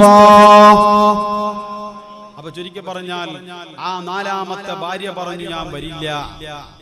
അപ്പോഴാണ് നീ വിളിക്കുന്നത് നിന്റെ പ്രിയപ്പെട്ട 3ാമത്തെ ഭാര്യ. ആരാ നിന്റെ പ്രിയപ്പെട്ട 3ാമത്തെ ഭാര്യ? മരണക്കിടക്കയിൽ കിടന്നുകൊണ്ട് അസ്രായീലിന്റെ മുഖതാപത്തിലൂടെ കണ്ടുകൊണ്ട് എല്ലാവരും കൈവടിഞ്ഞുകൊണ്ട് അല്ലാഹുവേ പടച്ചവരെ സഹതാപത്തിന്റെ നോട്ടം നോക്കുമ്പോ നിന്റെ ഉന്നതികളിലും ഉയർച്ചകളിലും നിന്റെ എല്ലാ നീക്കുപോക്കുകളിലും നീ സ്നേഹിച്ച നീ സഹകരിച്ച നിന്റെ പ്രിയപ്പെട്ട 3ാമത്തെ ഭാര്യ വിളിക്കുകയാണ്. ആ 3ാമത്തെ ഭാര്യ വന്നുകൊണ്ട് പറയാ, ഇല്ല പ്രിയപ്പെട്ടവരെ, ഇല്ല, എനിക്ക് വരാൻ കഴിയില്ല. നിങ്ങളെ മരിച്ചിട്ട് വേണം എനിക്ക് കന്യവനോട് കൂടെ ഒളിച്ചോടി പോകാൻ എന്ന് പറയുന്ന നിന്റെ പ്രിയപ്പെട്ട 3ാമത്തെ സഹധർമ്മിണി ആരാ? അല്ലാഹുവിന്റെ പരിശുദ്ധ റസൂൽ സല്ലല്ലാഹു അലൈഹി വസല്ലം തങ്ങൾ പറയാണ്, ഇന്ന ലികുല്ലി ഉമ്മത്തിൻ ഫിത്ന വ ഫിത്നതു ഉമ്മത്തി അൽമാൽ. ദുനിയാവിൽ നീ ഉണ്ടാക്കിയ സമ്പത്ത്, നീ ഉണ്ടാക്കിയ കാശും നീ ഉണ്ടാക്കിയ പണവും നീ ഉണ്ടാക്കിയ സമ്പത്തും ഉണ്ടല്ലോ, മരിക്കാൻ കിടക്കുന്ന മരണക്കിടക്കയിൽ വിളിക്കുകയാ. അല്ലാഹുവിന്റെ പരിശുദ്ധ റസൂൽ സല്ലല്ലാഹു അലൈഹി വസല്ലം തങ്ങൾ പറയാണ്, ഒരു മനുഷ്യനും മരിക്കാൻ കിടക്കുമ്പോ അവന് ദുനിയാവിലുണ്ടാക്കിയ മുഴുവനും സമ്പത്തുകളെയും അവന്റെ മുമ്പിൽ മലക്കുകൾ വന്ന് കാണിച്ചു കൊടുക്കുമെന്ന് നബി മുഹമ്മദ് മുസ്തഫ. എല്ലാ സമ്പത്തും മുസ്തില ലഹു മാലുഹു, നാട്ടിലുണ്ടാക്കിയ ഗൾഫിൽ വരുമാനം ഉണ്ടെങ്കിൽ വളയത്തിറക്കത്തുണ്ടെങ്കിൽ ഈ നാടിന്റെ ഏതൊക്കെ ഭാഗങ്ങളിൽ നീ ഉണ്ടാക്കിയ സമ്പത്തുകളുണ്ടോ അത് മുഴുവനും നിനക്ക് വേണ്ടി കാണിച്ചു തരാം. അങ്ങനെ കാണിക്കുമ്പോഴാണ് പടച്ചവനോട് നീ കേണപേക്ഷിച്ച് പൊട്ടിക്കരഞ്ഞുകൊണ്ട് പറയുന്നത്, അല്ലാഹുവേ പടച്ചവനെ, ഞാൻ എന്റെ സമ്പത്തിനെ ഖബറിലേക്ക് വിളിക്കുന്നുണ്ട്. ഞാൻ എന്റെ സമ്പത്തിനെ പടച്ചവനെ ഖബറിലേക്ക് വിളിക്കുന്നുണ്ട്. പടച്ച റബ്ബേ, ആ ഖബറിലേക്ക് വരുമ്പോ ഈ സമ്പത്ത് വിസമ്മതിക്കുകയാ. അതുകൊണ്ട് റബ്ബേ, ഒരു കാര്യം നിന്നോട് ഞാൻ കേണപേക്ഷിച്ച് പറയുകയാണ്. റബ്ബി ലൗലാ അഖർതനി ഇലാ അജലിൻ ഖരീബ് ഫഅസ്വദ്ദഖ. പടച്ച റബ്ബേ, ഞാൻ കഷ്ടപ്പെട്ട് അധ്വാനിച്ച് ചോര നീരാക്കി ഒരുപാട് ത്യാഗങ്ങൾ ചെയ്ത ഒരുപാട് സമ്പാദ്യങ്ങൾ ഉണ്ടാക്കി എന്റെ സമ്പത്താണ് റബ്ബേ. ഖബറിലേക്ക് വിളിക്കുകയാണ്, വരുന്നില്ല റബ്ബേ. അല്ലാഹുവേ പടച്ചവനെ, അതുകൊണ്ട് എനിക്ക് ഇപ്പൊ എഴുന്നേൽക്കാൻ പോലും കഴിയുന്നില്ല, ഒന്ന് മിണ്ടാൻ കഴിയുന്നില്ല, വിരലനക്കാൻ കഴിയുന്നില്ല, തലയനക്കാൻ കഴിയുന്നില്ല. അല്ലാഹുവേ പടച്ചവനെ, എനിക്ക് കുറെ സമയം വേണ്ട, ഒരു കണ്ണടച്ച് തുറക്കുന്ന ഒരു സെക്കൻഡ് എനിക്ക് താ റബ്ബേ. തന്നാൽ എല്ലാ മുട്ടത്തോടി പള്ളിക്കാണ് റബ്ബേ, നിന്റെ ദീനീ കലാലയങ്ങൾക്കാണ് റബ്ബേ, പരിശുദ്ധമായ നിന്റെ സ്ഥാപനങ്ങൾക്കാണ് റബ്ബേ. പാവപ്പെട്ട യതീമിന്റെ കണ്ണീരൊപ്പാൻ, പാവപ്പെട്ട മിസ്കീനിന്റെ കണ്ണീരൊപ്പാൻ ഉള്ളതാണ് റബ്ബേ. ഇല്ല റബ്ബേ, ഒരു സെക്കൻഡ് എനിക്ക് ബന്ധിച്ചു താ അല്ലാഹ്. അപ്പൊ അല്ലാഹ് പറയുന്ന ഒരു മറുപടിയുണ്ട്, മോനെ, എത്രയാണ് നിന്നോട് ചോദിച്ചത്? എത്ര കാലങ്ങളായി ചോദിക്കുന്നത്? ഒരുപാട് കെട്ടിവെച്ചല്ലോ, ഒരുപാട് അധ്വാനത്തിന്റെ ഭാഗം അള്ളാഹുവിന്റെ ദീൻ സംരംഭങ്ങൾക്ക് കൊടുക്കാൻ എനിക്ക് തരാൻ നീ മടി കാണിച്ചല്ലോ. മോനെ, നിനക്ക് ഞാൻ ഒരു സെക്കൻഡ് പോലും ഇനി ബന്ധിക്കൂല്ല എന്ന് അള്ളാഹുവിന്റെ വിശുദ്ധ ഖുർആൻ പറയാം. അള്ളാഹ് വിളിച്ചു പറയാണ്, ഇനി സമയമില്ല, കഴിഞ്ഞു, അതിന്റെ അവധി കഴിഞ്ഞു. അതുകൊണ്ടാണ് അല്ലാഹുവിന്റെ മഹാന്മാർ പോലും ഈ സമ്പത്തിനെ കുറിച്ച് പേടിച്ചത്. മുത്തു റസൂൽ സല്ലല്ലാഹു അലൈഹി വസല്ലമ തങ്ങൾ മരിക്കുന്ന തലേ ദിവസം മരിക്കുന്ന തലേ ദിവസമുണ്ടല്ലോ അല്ലാഹുവിന്റെ പരിശുദ്ധ റസൂൽ സല്ലല്ലാഹു അലൈഹി വസല്ലം തങ്ങൾ തന്റെ ഭാര്യ മഹദിയായ ആയിഷ ബീബി റളിയല്ലാഹു തആല അൻഹയെ അടുത്ത് വിളിക്കുകയാണ്. ആയിഷ ബീബി റളിയല്ലാഹു തആല അൻഹയെ അടുത്ത് വിളിച്ചുകൊണ്ട് പറഞ്ഞു, ആയിഷ, എന്റെ വീട്ടിലുണ്ടല്ലോ എന്റെ കയ്യിൽ ആകെയുള്ള സമ്പാദ്യം 7 ദിർഹമുണ്ട് ആയിഷ. എത്ര? 7 ദിർഹം. നമ്മളൊന്ന് ആലോചിച്ച് നോക്കി, എത്രയോ ദിവസം പട്ടിണിക്ക് കിടന്ന നബി, എത്രയോ ദിവസം ഹബീബിന്റെ വീട്ടിൽ പുകവഞ്ഞിട്ടില്ല. ഞാൻ ഇന്നലെ പറഞ്ഞല്ലോ, വിശപ്പ് സഹിക്കാൻ കഴിയാതെ അബൂൽ അൻസാരി റളിയല്ലാഹു അൻഹുവിന്റെ വീട്ടിലേക്ക് പോയത്. അത്രയും വലിയ പ്രയാസങ്ങൾ സഹിച്ച നബി പറയാണ്, എന്റെ കയ്യിൽ 7 ദിർഹമുണ്ട്. നമ്മളൊന്ന് ആലോചിച്ച് നോക്കിയേ, നമ്മളെ കയ്യിൽ എത്ര ഉണ്ടെങ്കിലും കൊടുത്താ പോലും അല്ലേ, അത്ര കൊടുത്തില്ല, ഇത്ര കൊടുക്കും കണക്ക് പറയുന്ന നീ കൊടുക്കാത്ത ആളെ ചർച്ച നമുക്കില്ല, അവരെ വിളിച്ച് നമുക്ക് വിഷയാക്കേണ്ടതേ ഇല്ല അല്ലെ. കൊടുത്ത ആൾക്ക് പരാതിയില്ല. ഇപ്പോ എസിക്ക് കുറേ ആൾ തന്നു, കവാടത്തിന് കുറേ ആളുകൾ കഴിഞ്ഞ വർഷങ്ങളിലായി നമുക്ക് ഒരുപാട് അള്ളാഹു സഹായിച്ച ആളുകൾക്ക് ഇരു വീട്ടിലും ഖൈറും ബറക്കത്തും നിഅമത്തും വർദ്ധിപ്പിക്കട്ടെ. ഞാൻ വിചാരിച്ചു ഈ കൊല്ലം എന്ത് വേണ്ടതിരിക്കാം അല്ലെ. കാരണം എന്ന് വെച്ചാല് വേണ്ട കുറെ പിരിച്ചല്ലേ, കഴിഞ്ഞ പോലെ വലിയ സംഖ്യ ഈ പള്ളിക്ക് തന്നാൾ പറഞ്ഞു, എന്തെങ്കിലും ഒരു ചെറിയ വലിയ വേണ്ട ഉസ്താദ്, ചെറിയ പദ്ധതി ഉസ്താദ് നമ്മളെ കയ്യിലൊന്നും ഉണ്ടാക്കിയാൽ വലിയ ബറക്കത്തല്ലത്. കഴിഞ്ഞ കൊല്ലം തന്ന വലിയ സംഖ്യ തന്ന കവാടത്തിനും വേദിച്ച ചാരിറ്റി പിരിവിനും വേദിച്ച ഒരു മനുഷ്യൻ വന്നിട്ട് പറയാണ്, ഉസ്താദ് അതൊരു ബറക്കത്താ, കൊല്ലത്തിന് കൊല്ലം ഒരു കഴിയുമ്പോ ഒരു കൊല്ലം അവധി വെച്ച് അള്ളാഹ് നമുക്ക് എങ്ങനെയെങ്കിലും എത്തിച്ചു തരുന്നുണ്ട്. 10 രൂപ കൊടുക്കാത്തവൻ പറയുന്നുണ്ട്, എത്ര പിരിവ്, എന്തൊരു പിരിവ്, എന്റെ വരെ കൊണ്ടുപോകാൻ ഇനി പിരിവാക്കി എനിക്ക് എന്ത് എക്സ്ട്രാ പൈസ കമ്മിറ്റിക്കാർ കമ്മീഷനൊന്നും തരുന്നില്ല.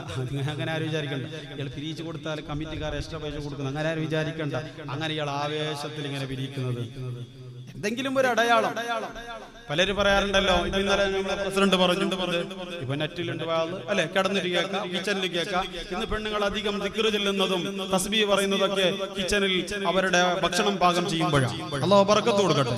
കാരണം അതുവരെ ആധുനിക സൗകര്യങ്ങളാണ്.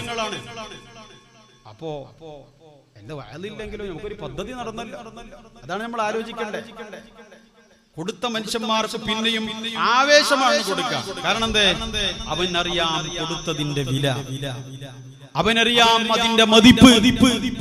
അള്ളാഹുവിന്റെ പള്ളിയിലേക്ക് സാമ്പത്തിക സ്രോതസ് ജീവിതത്തിൽ അള്ളാഹു കൊടുത്തപ്പോ എന്റെ പ്രിയപ്പെട്ടവരെ അതിൽ നിന്നൊരു ഇത്തിരി കൊടുക്കുമ്പോ അതിന്റെ രസവും സുഖവും അനുഭൂതിയും അവനിക്കറിയാം. കാരണം ഉറപ്പാണ്, എത്ര വലിയ മണിവാളിക പണിതാറും വളയത്തെടുക്കത്തല്ല ഗൾഫിലല്ല നാടിന്റെ ഉടനീളം നിങ്ങൾ കൊട്ടാരം പണിത് കോടിക്കണക്കായ സമ്പത്ത് വാരിക്കൂട്ടി കൂട്ടിയാലും നിങ്ങളുടെ മക്കൾ കൊണ്ടുവന്ന് ഒരു ദിവസം ഈ പരിശുദ്ധ പള്ളിച്ചാരത്ത് കൊണ്ടുവന്ന് കിടത്തിയാൽ അവിടെ ആർക്കും മനങ്ങാൻ പറ്റൂല. ഈ കൊടുത്തതേ നിങ്ങൾക്ക് കിട്ടൂ. എത്ര വലിയ വലിയ പൈസക്കാർ മരിച്ചു കിടക്കുന്ന മണ്ണായി ദീനിന്റെ പരിശുദ്ധമായ വിളക്കുമാടങ്ങളായി അവരും ഒരു വിളക്കുമാടങ്ങളാണ്. അള്ളാഹുവിന്റെ ഈ പരിശുദ്ധമായ പള്ളി കെട്ടിപ്പടുക്കുന്നത് മുതൽ ഓരോരോ കാര്യത്തിന് വേണ്ടി കൊടുത്ത് ഈ പള്ളിപ്പറമ്പിന്റെ രാജാക്കന്മാരായി കിടന്നുറങ്ങുന്ന പലരുണ്ട്. പലരും കെട്ടിവെച്ചു. എന്നിനി അവരെ മക്കൾ അവർക്ക് വേണ്ടി ഒരു ഫാത്തിഹ പോലും ഓതാത്ത, ഇന്ന് അവർ കൊടുക്കാത്ത ഒരവസ്ഥയിലാണ് നിലകൊള്ളുന്നത്. അള്ളാഹു കാത്തുരക്ഷിക്കട്ടെ. എന്റെ പ്രിയപ്പെട്ടവരെ, എപ്പോൾ അങ്ങനത്തെ ഒരു സമ്പ്രദായം നമുക്ക് ഉണ്ടാവണം. അള്ളാന്റെ ദീനിന് വേണ്ടി എന്തിനെല്ലാം നമ്മൾ ചെലവഴിക്കുന്നു എന്നാലോചിച്ച് നോക്കിയേ. അടുത്ത കാലത്ത് എന്റെ പ്രിയപ്പെട്ടവരെ, എന്റെ ഓർമ്മ ശരിയാണെങ്കിൽ തുർക്കിയിൽ വെച്ച് വലിയ ഒരു ഭൂചലനം നടന്നു, ഭൂകമ്പം നടന്നു. ഒരുപാട് ആളുകൾ മരിച്ചുപോയി. ആ കൂട്ടത്തിൽ എന്റെ പ്രിയപ്പെട്ടവരെ ഒരു മനുഷ്യന്റെ സമ്പാദ്യത്തിന്റെ സ്രോതസ് മുഴുവനും തകർന്നു പോയി. എത്ര? 34 നിലയുള്ള അദ്ദേഹത്തിന്റെ സാമ്പത്തിക വരുമാനത്തിന്റെ സാമ്രാജ്യം തകർന്നുപോയി. അള്ളാഹു ഒരു മിനിറ്റ് കൊണ്ട് അദ്ദേഹത്തിന്റെ സാമ്പത്തിക സാമ്രാജ്യം തകർന്നപ്പോ ഒന്നുമില്ല, നിരാശ്രിതനായി, കുടുംബം നഷ്ടപ്പെട്ടു പോയി, സ്വത്തും സമ്പാദ്യവും നഷ്ടപ്പെട്ടു പോയി. അദ്ദേഹത്തെ പത്രമാധ്യമങ്ങളും അന്താരാഷ്ട്ര ചാനലുകളും കാണിച്ചത് ഒരു ബ്രെഡ് പിടിച്ച് ചീസിന് വേണ്ടി അദ്ദേഹം അന്യവരുടെ മുമ്പിൽ കൈനീട്ടുകയാണ്. ആലോചിച്ച് നോക്കിയ, ഒരു ചീസിന് വേണ്ടി അന്യവരുടെ മുമ്പിൽ കൈനീട്ടുകയാണ്. അല്ലാഹു ഒരു പണിയേ അല്ല, അല്ലാഹു ഒരു പണിയേ അല്ല. അല്ലാഹുവിന്റെ പരിശുദ്ധ റസൂൽ സല്ലല്ലാഹു അലൈഹി വസല്ലമ തങ്ങൾ അതുകൊണ്ടാണ് സമ്പത്തിനെ സഹിക്കാത്തത്. മുത്തു റസൂൽ സല്ലല്ലാഹു അലൈഹി വസല്ലമ തങ്ങൾ മരിക്കുന്ന തലേ ദിവസമുണ്ടല്ലോ, ആയിഷ ബീബി റളിയല്ലാഹു തആല അടുത്ത് വിളിച്ചുകൊണ്ട് പറയുന്നു, ആയിഷ ഞാൻ നാളെ മരിക്കുകയാണല്ലോ ആയിഷ, എന്റെ കയ്യിലാകെയുള്ളത് 7 ദിർഹമാണ് ആയിഷ, 7 ദിർഹമേ ഉള്ളൂ ആയിഷ. ആ 7 ദിർഹമുണ്ടല്ലോ പാവപ്പെട്ടവർക്ക് അലിയാരെ വിളിച്ചുകൊണ്ട് സദഖ ചെയ്യാൻ വേണ്ടി പറയണേ, മരുമകനെ വിളിച്ചുകൊണ്ട് സദഖ ചെയ്യാൻ വേണ്ടി പറയണേ എന്ന് പറയുമ്പോ ആയിഷ ബീബി റളിയല്ലാഹു തആല അലിയാരെ തങ്ങളെ വിളിച്ചു. അലിയാരെ തങ്ങൾക്ക് ആ 7 ദിർഹം കൊടുത്ത് സദഖ ചെയ്യാൻ വേണ്ടി പറഞ്ഞു. മരിക്കുന്നത് നാളെയാണെങ്കിൽ തലേ ദിവസം രാത്രി, ഇന്നത്തെ രാത്രി ഉണ്ടല്ലോ, ആയിഷ ബീബി റളിയല്ലാഹു തആല അന്നയുടെ വീട്ടിലെ വിളക്കത്തിരി കത്തിക്കാൻ എന്റെ പ്രിയപ്പെട്ടവരെ മണ്ണെണ്ണ ഉണ്ടായിരുന്നില്ല. മുത്തു റസൂലുള്ളാന്റെ വീട്ടില് വിളക്കത്തിരി കത്തിക്കാൻ മണ്ണെണ്ണ ഉണ്ടായിരുന്നില്ല എന്ന് ചരിത്രം പറയുമ്പോ, അതുകൊണ്ട് സമ്പത്തിനെ സ്നേഹിക്കല്ലേ, എന്റെ കയ്യിൽ അത്രയുണ്ട് ഇത്രയുണ്ട് ഒരുപാടുണ്ട് ഞാൻ കണക്ക് കൂട്ടി വെക്കല്ലേ. കാരണം മുത്തു റസൂലുള്ളാഹി സ്വല്ലല്ലാഹു അലൈഹി വസല്ലമ തങ്ങൾ പറയുകയാ, അഖ്വഫു മാ ഖാഫു അലൈക്കും ബഅദീ, ഞാൻ ഈ ലോകത്തിൽ നിന്ന് വിട പറഞ്ഞു പോയാ എനിക്ക് ഏറ്റവും വലിയ ഭയം എന്തിലെന്നറിയോ, എനിക്ക് ഏറ്റവും കൂടുതൽ ഭയപ്പാട് എന്തിലെന്നറിയോ, നിങ്ങൾക്ക് ഒരുപാട് സമ്പത്ത് കിട്ടലാട്, ഒരുപാട് ആധിക്യം കിട്ടലാട്, ഒരുപാട് വരുമാന മാർഗങ്ങൾ കിട്ടലാട്, ഐശ്വര്യം കുന്നുകൂടലാട്. അങ്ങനെ കുന്നുകൂടുമ്പോ പടച്ചവനെ മറക്കുന്ന ഒരു വിഭാഗം ഈ നാട്ടിലുണ്ടെങ്കിൽ അത് നിങ്ങൾക്ക് വിനാശമാണ് എന്ന് ആദരവായ നബി മുഹമ്മദ് മുസ്തഫ സല്ലല്ലാഹു അലൈഹി വസല്ലം വലിയ ഒരു വിഷയമാണ് സമ്പത്ത് എന്നുള്ളത്. ആരായിരുന്നു ധിക്കാരിയായ ഖാറൂൻ? മൂസാ നബിക്ക് ഭക്ഷണം കൊണ്ടുവന്നിരുന്ന ആളാണ്. ആര്? ചോറ് കൊണ്ടുവരുന്ന ഖാറൂൻ മഹാനായ മൂസാ നബിയോട് പറഞ്ഞു, നബിയേ ഞാൻ കുറെ പുരക്ക് പോകുന്നുണ്ട്, പോകുമ്പാട് ഇന്ത്യയിലുണ്ട്, ഇപ്പത്തെ ഭാഷയിൽ പണ്ടങ്ങനൊന്നും ഇല്ല, വലിയ വലിയ കൊട്ടാരങ്ങളും ആധിക്യങ്ങളുമുള്ള വലിയ വലിയ വീട് നബിയേ, എന്റെ പോര മുളിയിട്ട പോര, പൈസ കിട്ടാൻ ദ്വാരക്കണോ, പൈസ ഉണ്ടാവാൻ ദ്വാരക്കണോ. ആരാ പറയുന്നേ? മഹാനായ മൂസാ നബിയോട് ഖാറൂൻ പറഞ്ഞു. മൂസാ നബി പറഞ്ഞു, വേണ്ട ഖാറൂൻ, പൈസ കിട്ടിയെങ്കിൽ അല്ലാഹനെ മറക്കും, സമ്പത്ത് കിട്ടിയാൽ അല്ലാഹനെ മറക്കും ഖാറൂൻ. എന്നെ എല്ലാരും 5 വക്ത് വരുമ്പോ ഞാൻ 6 വക്ത് വരുന്നു, തഹജ്ജുദിനടക്കം ഞാൻ പള്ളിക്ക് വരുന്നു, ഞാൻ മറക്കോ? അല്ലാഹ് എനിക്ക് കോടി തന്നാലും ഞാൻ മറക്കേല. വേണ്ട ഖാറൂൻ, ഇതേ ജീവിതം മതി, ഇതേ ജീവിതം മതി, മനസ്സമാധാനമുള്ള സന്തോഷമുള്ള റാഹത്തുള്ള ഈ ഒരു നല്ല ജീവിതം മതി ഖാറൂൻ എന്ന് പറയുമ്പോ ഖാറൂൻ പിന്നെയും ശല്യം പിടിച്ചു, എനിക്ക് കിട്ടിയേ പറ്റൂ. മഹാനായ മൂസാ നബി അലൈഹി സ്വലാത്തു വസ്സലാം ഖാറൂനിന്റെ സമ്മർദ്ദത്തിന് വഴങ്ങിക്കൊണ്ട് ദുആ ചെയ്തു. അല്ലാഹു ഖാറൂനിന് കൊടുത്ത സമ്പത്തിന്റെ കണക്ക് നിങ്ങൾക്കറിയോ? ഇന്ന് ഇന്ത്യ രാജ്യത്തിന്റെ ഏഷ്യയുടെ 1ാമത്തെ കോടീശ്വരനായ ശതകോടീശ്വരനായ അംബാനിയെക്കാളും മറികടക്കുന്ന സമ്പത്ത് അല്ലാഹു റബ്ബുൽ ഇസ്സത്ത് ഖാറൂനിന് കൊടുത്തു. ഖാറൂനിന്റെ സമ്പത്തിന്റെ ഖജനാവുകളുടെ താക്കോല് മാത്രം ചുമക്കാൻ 700 ഒട്ടകങ്ങൾ വേണ്ടി വരുന്നു എന്ന് ചരിത്രം പറയാണ്. 700 ഒട്ടകം എന്ന് പറഞ്ഞാൽ ഇന്നത്തെ 700 ലോറികൾ ഖാറൂനിന്റെ സമ്പത്തിന്റെ ഖജനാവിന്റെ ചാവി തുറക്കാൻ മാത്രം. യൂസുഫ് അലി ഒന്നല്ല, അത്ര വലിയ പണക്കാരൻ, അത്ര വലിയ പണം വന്നവർ. എന്റെ പ്രിയപ്പെട്ടവരെ, അല്ലാഹു പണം കൊടുത്തപ്പോ 5 വഖത്ത് 5 നേരം അല്ലാഹുവിന്റെ പള്ളിയിലേക്ക് വന്ന് സുജൂദിടുന്ന, നിസ്കരിക്കുന്ന, ഇബാദത്ത് ചെയ്യുന്ന ഖാറൂനിന്റെ സ്വഭാവത്തിൽ അല്പം ദൂഷ്യതയുണ്ടായി. ഖാറൂൻ 5 വഖത്ത് നേരെ 4 വഖത്താക്കി. 4 3ആയി, 3 2ആയി, 2 1ആയി. അവസാനം പള്ളിയിലേക്ക് എന്നാലും പലരും അങ്ങനെയല്ലേ, കച്ചവടം ചെയ്ത് ബിസിനസ് ചെയ്ത്, എന്ത് ആചാരം നിങ്ങളെ പള്ളിക്ക് കാണുന്നില്ല, ഞാൻ ഇപ്പൊ ഫുള്ള് ബിസി ഉസ്താദ്, എന്റെ ബിസിനസ് മാൻ. പൈസ കൂടിയപ്പോ അത് കുറച്ച് ആൾക്ക് അങ്ങനെ ഉണ്ട് ഉസ്താദ, ഇങ്ങനെ ബുദ്ധിമുട്ടുണ്ട്, വരാൻ കഴിയുന്നില്ല, കച്ചവടത്തിന്റെ തിരക്ക് അല്ലേ. എന്റെ പ്രിയപ്പെട്ടവർ, ഇങ്ങനെ പറഞ്ഞുകൊണ്ട് നമ്മൾ വഴിമാറുകയാണ്. അങ്ങനെ പറഞ്ഞു സമ്പാദ്യത്തിന്റെ കണക്ക് അല്ലാഹു റബ്ബുൽ ഇസ്സത്ത് സ്രോതസ്സുകൾ കൊടുത്തപ്പോ ഖാറൂൻ വലിയ തിരക്കുകാരൻ. മഹാനായ മൂസാ നബി അലൈഹി സ്വലാത്തു വസ്സലാം ഖാറൂനിന്റെ അടുത്ത് ആളെ പറഞ്ഞയച്ചു. എന്തിന്? ഇന്ന് പള്ളിയിലേക്ക് വരാൻ പറയണം, സംസാരിക്കണം. കാരണം മൂസാ നബി ദ്വാരന്നിട്ട് കിട്ടിയതല്ലേ. ആ ദ്വാരന്ന് കിട്ടിയപ്പോ എല്ലാം മറക്കുന്ന ഖാറൂനൊന്ന് ഉപദേശിക്കാനാണ് വിളിച്ചത്. അപ്പൊ ഖാറൂൻ പറഞ്ഞു, മൂസ പോയിട്ട് പണി നോക്കട്ടെ, ഞാൻ വരുന്നില്ല. കാരണം വെച്ചാല് ഞാൻ കഷ്ടപ്പെട്ട് അധ്വാനിച്ച് അള്ളാഹുവിന്റെ ഭൗതിക ലോകത്ത് ഞാൻ ഉണ്ടാക്കിയെടുത്ത സാമ്പത്തിക സ്രോതസ്സാണ്, സാമ്രാജ്യമാണ്. മൂസ എന്ത് പറഞ്ഞാലും ഞാൻ വരുന്നില്ല. എന്റെ പ്രിയപ്പെട്ടവരെ, സമ്പത്ത് എന്ന് ഓടുന്ന എന്റെ പ്രിയപ്പെട്ട മുട്ടത്തോടിയിലുള്ള മുസ്ലിമേ, വർഷത്തിൽ ഒരു പ്രാവശ്യം അല്ലാഹുവിന്റെ പള്ളിമുറ്റത്ത് മഹാനായ ഗൗസുൽ ആദമിന്റെ പേരിൽ നടക്കുന്ന ഈ ഒരു പരിപാടിക്ക് വേണ്ടി നമ്മുടെ ഷോപ്പുകൾ അടക്കാൻ നമ്മെ കൊണ്ട് കഴിയുന്നില്ല. കച്ചവടത്തിന്റെ പേരിൽ നമ്മൾ മാറി നിൽക്കുകയാണ്, ബിസിനസിന്റെ പേരിൽ മാറി നിൽക്കുകയാ. എന്റെ പ്രിയപ്പെട്ടവരെ, അല്ലാഹുവിന്റെ പള്ളിക്ക് വേണ്ടി, മഹാന്മാർക്ക് വേണ്ടി നമ്മൾ ആ സമ്പത്തിന്റെയും സമ്പാദ്യത്തിന്റെയും സമയത്തിന്റെയും കച്ചവടത്തിന്റെയും ഒരു വിഹിതം നമ്മൾ മാറ്റിവെക്കാൻ നമ്മുടെ അമൂല്യമായ സമയത്തിൽ നിന്ന് തയ്യാറാവുന്നില്ലെങ്കിൽ നമ്മൾ ആലോചിക്കേണ്ടതുണ്ട്.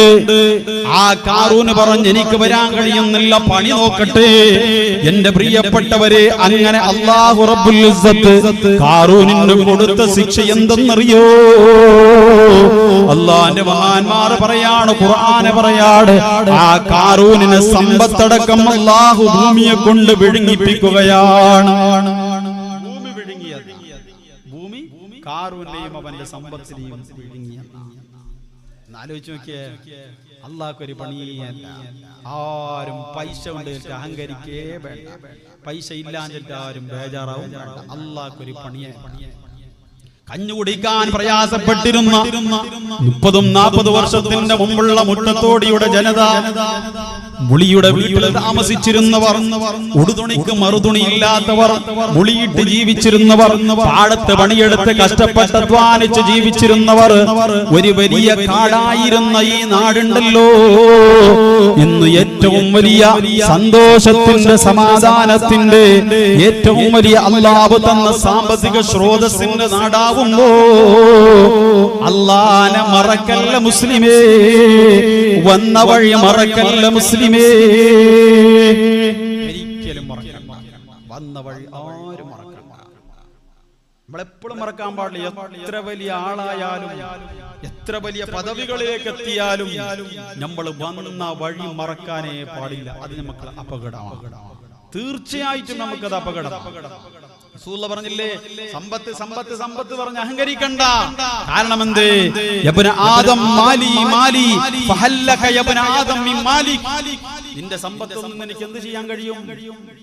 ഹബീബായ റസൂലുള്ളാഹി പറയാണ്, ഇല്ലാ മാ അകൽത ഫഅഫനൈത.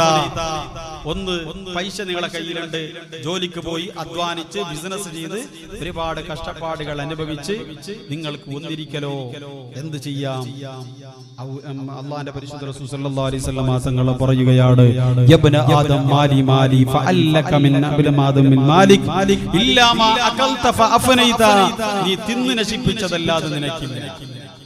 കുറെ ഉണ്ടാക്കി, കുറെ ഭക്ഷണങ്ങൾ ഉണ്ടാക്കി, സാപ്പാടുകൾ ഉണ്ടാക്കി, എന്നിട്ടോ അതിന് നമ്മൾ തിന്ന് കല്യാണ പരിപാടികൾക്കും സൽക്കാരങ്ങൾക്കും വിരുന്നുകൾക്കും എൻഗേജ്മെന്റിനും അതുപോലെ വീട്ടിൽ നടക്കുന്ന പല പരിപാടികൾക്കും, അല്ലെ, അതിനെ ശോഭിക്കാൻ വേണ്ടി ഉണ്ടാക്കുന്ന പല പരിപാടികൾക്കും നമ്മൾ കൊടുത്ത് നശിപ്പിച്ചു.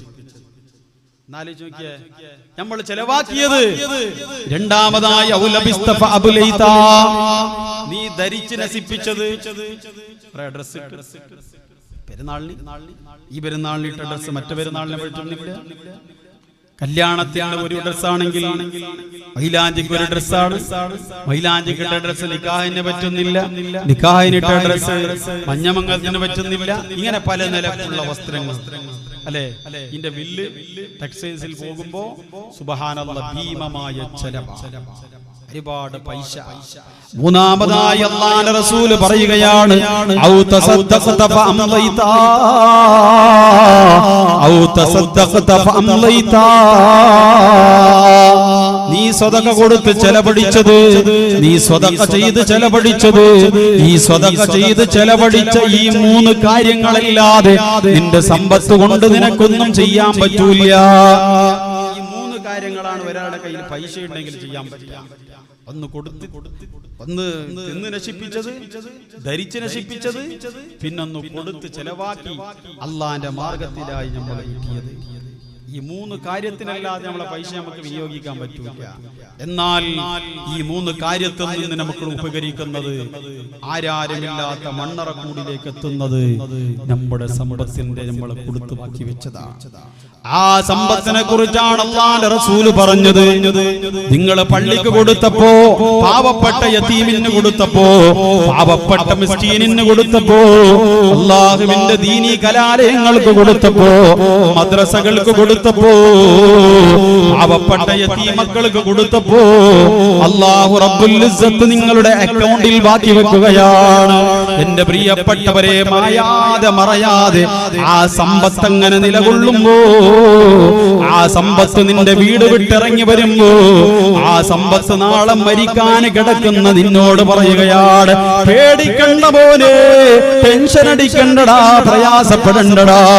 ആരാരുമില്ലാത്ത മണ്ണറക്കൂടിന്റെ അകത്തളത്ത് മുട്ടത്തോടി പള്ളിയുടെ പള്ളി പെരുമാറി നീ കിടക്കുമ്പോ, ആരുമില്ലാത്ത ലോകത്ത് നിനക്ക് ഞാനുണ്ടടാ, തണലായി, തുണയായി, ഇണയായി, നിന്റെ കൂടെ ഞാൻ ലോകാവസാനം വരെ ഉണ്ടാകുമെന്ന് നമ്മുടെ സമ്പത്ത് വിളിച്ചു പറയുമെന്ന് നബി മുഹമ്മദ് മുസ്തഫ അല്ലേ ലോകത്തിന്റെ നേതാവ് പറയുന്നത്. ഇദാ മാതൽ ഇൻസാനു ഇൻഖതാൻ അമലുഹു ഇല്ലാ മിൻ സലാസ. ഒരു മനുഷ്യൻ ഈ ലോകത്തിൽ നിന്ന് വിട പറഞ്ഞു പോയാൽ, ഒരു മനുഷ്യൻ ഈ ലോകത്തിൽ നിന്ന് മരിച്ചു പോയാൽ, അവന്റെ പിന്നെയും പിന്നെയും കൂലി കിട്ടുന്ന അമലുകൾ മുരിഞ്ഞു പോവുകയാണ്. പിന്നെയും പിന്നെയും ഖബറിൽ കിടക്കുമ്പോൾ പ്രതിഫലം കിട്ടുന്ന അമലുകൾ മുരിഞ്ഞു പോവുകയാണ്. അതിൽപ്പെട്ട പ്രധാനപ്പെട്ട ഒരു കാര്യം സ്വദഖത്തുൻ ജാരിയ. ഈ എസിക്ക് വലിയ ആൾ കഴിഞ്ഞ വർഷം സംഭാവന ചെയ്തു.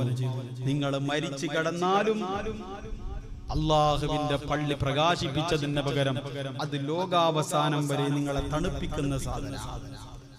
പരിശുദ്ധമായ പള്ളിയുടെ അടയാളത്തിന് വേണ്ടി കൊടുത്തു. നിങ്ങൾ ആരൊക്കെ അടയാളം അനുസരിച്ച് ഈ പള്ളിയിലേക്ക് എത്തിച്ചേരുന്നുവോ അവനുള്ള ഹദിയാണ് ലോകാവസാനം വരെ മുട്ടത്തോടിയുടെ പള്ളിപ്പറമ്പിൽ കിടക്കുമ്പോ അവന് കിട്ടുന്ന സമ്പാദ്യമാണത്. എന്റെ പ്രിയപ്പെട്ടവരെ, അതുകൊണ്ട് ചുരുക്കി പറയുകയാണ്, ഞാൻ അവസാനിപ്പിക്കാൻ പോവുകയാണ്. നമ്മുടെ പ്രധാനപ്പെട്ട നമ്മുടെ ഭാര്യയായ ആ സ്വത്തിനെയും സമ്പാദ്യത്തെയും നമ്മൾ ചെലവഴിക്കണ്ട എന്നല്ല പറയുന്നത്, ഭാര്യ മക്കൾക്ക് വിനിയോഗിക്കണ്ട എന്നല്ല പറയുന്നത്, അവർക്ക് കൊടുക്കണ്ട എന്നല്ല പറയുന്നത്. പക്ഷേ ആ കൊടുത്താലും എടുത്താലും പിടിച്ചാലും നാളെ ഒറ്റപ്പെട്ട് കിടക്കുന്ന മണ്ണറക്കൂടുണ്ട്. ആരാരുമില്ലാത്ത ഒരു ലോകമുണ്ട്, ആരും നമ്മെ സഹായിക്കാനില്ലാത്ത ലോകം. ആ ലോകത്തേക്ക് കടന്നു ചെല്ലുമ്പോ എന്റെ പ്രിയപ്പെട്ടവരെ, ഞാനൊന്ന് ചോദിക്കട്ടെ, ഈ മുട്ടത്തോടിയുടെ വിജ്ഞാന സദസ്സിലിരിക്കുന്ന ഒരാളോട് ഞാൻ ചോദിക്കട്ടെ, എന്റെ പ്രിയപ്പെട്ടവരെ, ഇന്നത്തെ രാത്രി എങ്ങാലും ഈ സദസ്സിലുള്ള ഒരാള് മരിച്ചാൽ, അത് പേടിപ്പിക്കാൻ തുടങ്ങി, മരിച്ചാൽ ഒരാൾക്ക് അങ്ങനെ മരിക്കാൻ കുറെ വേണ്ട. മുഞ്ഞാന്നാണ് എന്നെ ഏറ്റവും കൂടുതൽ സ്നേഹിക്കുന്ന ബെങ്കര മഞ്ചേശ്വരം എന്ന് പറയുന്ന മഹല്ലത്ത് ഞാൻ ജോലി ചെയ്തിരുന്നു. ഇവിടെ പല ആളുകളും നമ്മളുമായി സ്നേഹിച്ച് ബന്ധപ്പെടുന്ന ആളുകളുണ്ട്. പള്ളിക്ക് വേണ്ടി ചോദിച്ചാൽ അയാൾ തരും. അള്ളാന്റെ ദീന സംരംഭങ്ങളുമായി ഉസ്താദുമാരോട് വല്ലാത്ത സ്നേഹം. നല്ല ഒരു മനുഷ്യനാണ്.